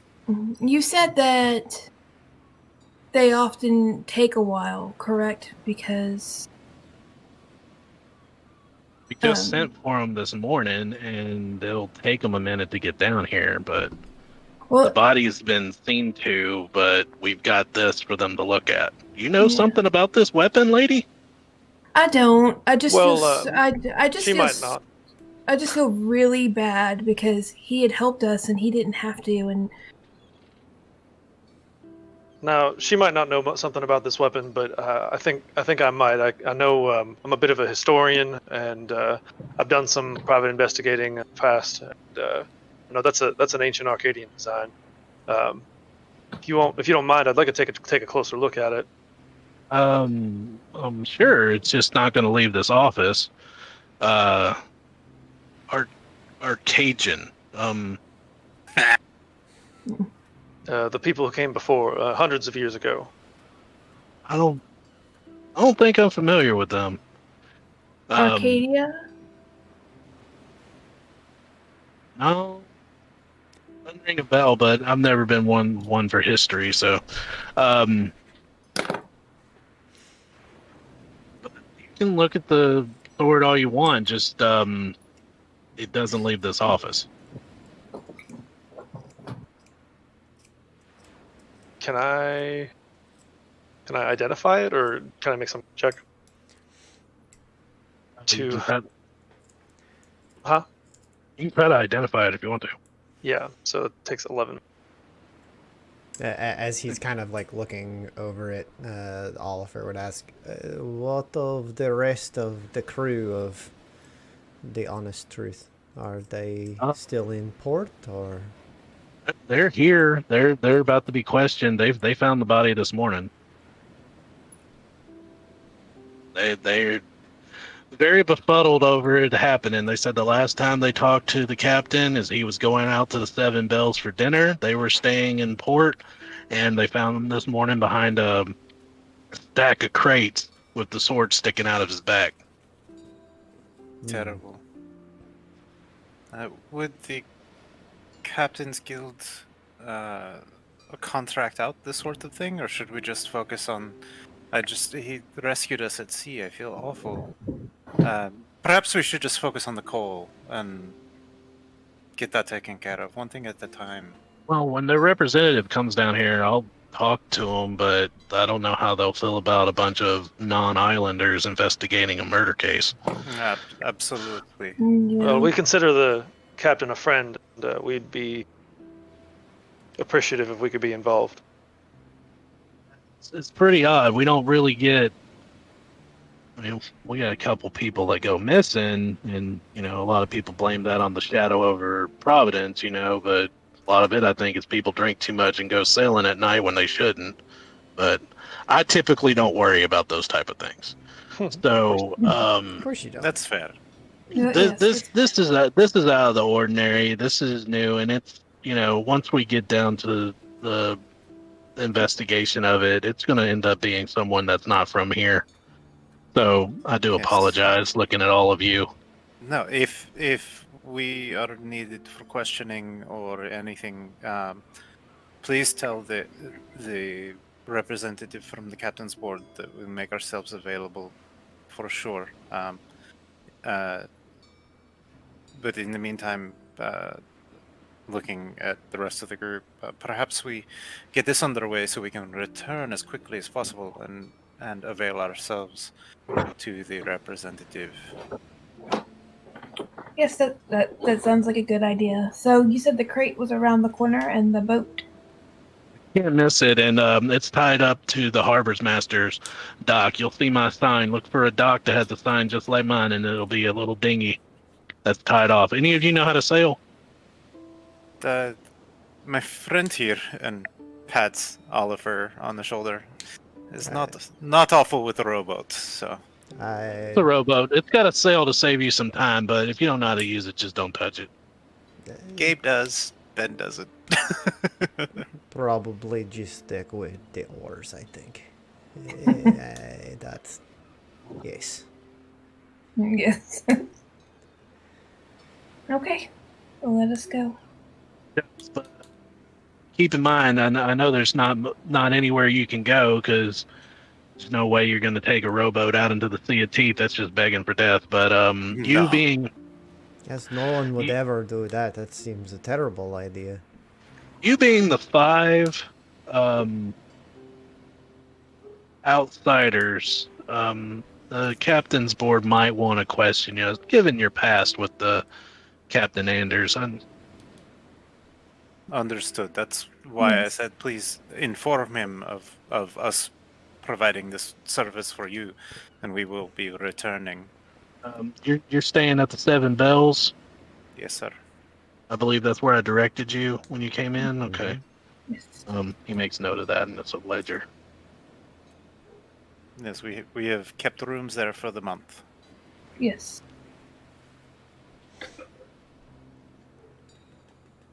If there is anything else that we can do, please let us know. We will have the dinghy back to you by no later than this evening, I would imagine. Nothing else you can do. Just like I said, get the call out to the lighthouse. It should be fine. I'm sure it's nothing to worry about. Well, it usually never is. Seems to be a running thing. Right then, well, Shall Let's we? go. let's Let's load go. the boat then, I suppose. So as you step out from the Harbor's Master office, as rain starts to pour down on this small port town, looking at the large coal crate sitting next to the Harbor's Master's office and the small dinghy floating by itself, and in the distance, a lone, lonely lighthouse. We'll call it. Wonderful. Good deal. Yeah. Oh man. Ah, Like I've got no. 1,000 things I want to do as Ben, and I'm like, I feel really bad that I hogged a lot of today. So I'm sorry, everybody. Fine. You're fine. I thought I was done with this dude, Bill. I thought he was gone. You knew better. I did know better. Some I'm solid. trying to. A little background. You sold him to a hag. I did not steal him to a hag. I did not. I was dead. It gets a little weird. Man. Yeah. I was dead. And I but- assume he is no longer the same as he was I'm mechanically. So Well, and not even just that. I'm assuming that who knows what that hag did then. Oh, and there's a hag. I bet she was the same thing. Never mind.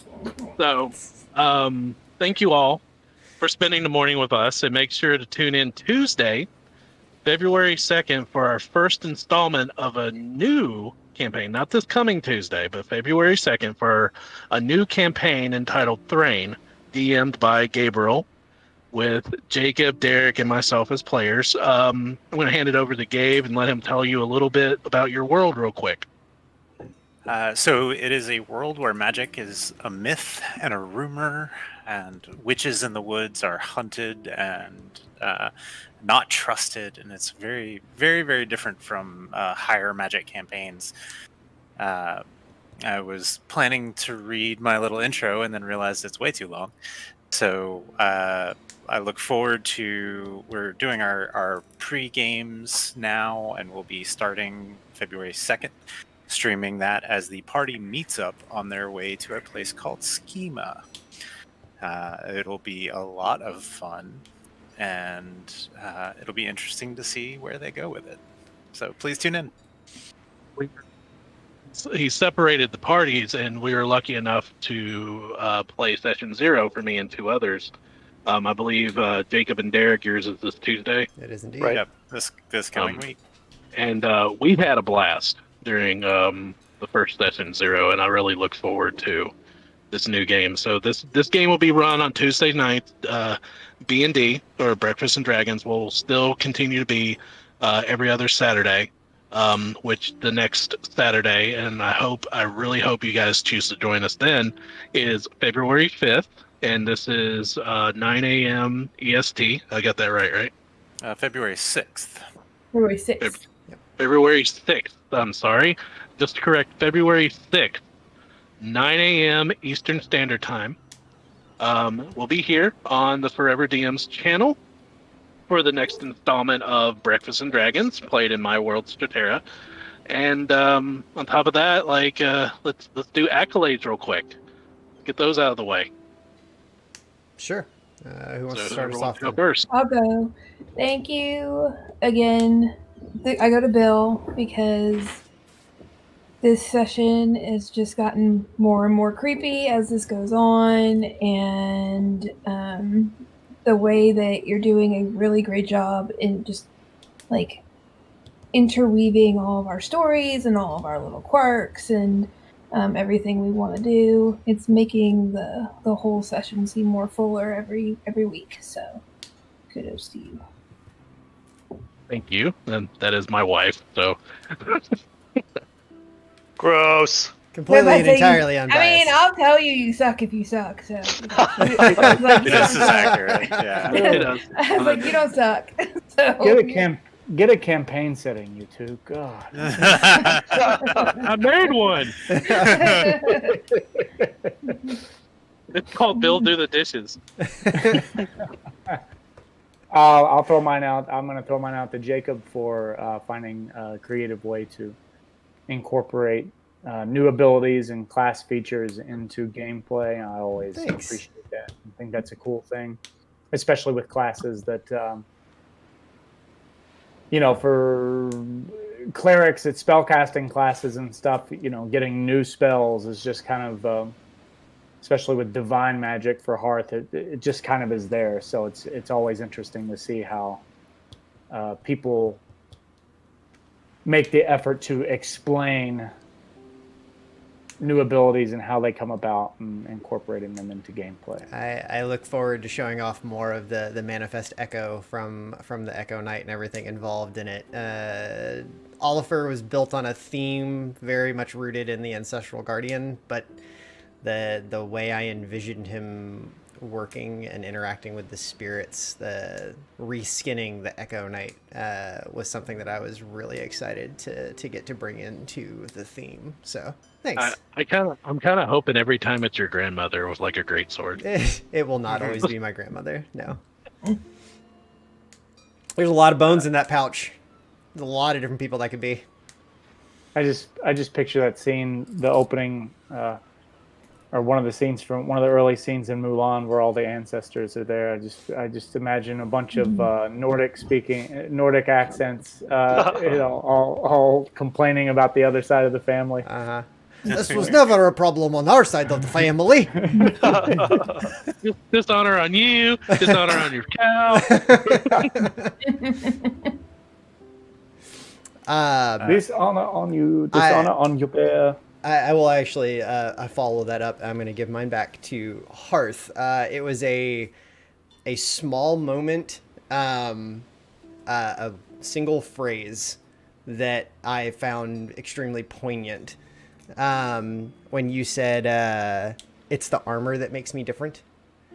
The background that we've explained around, the automatons that have occasionally awakened into these Warforged, and like that moment of like establishing I am a person just like everybody else.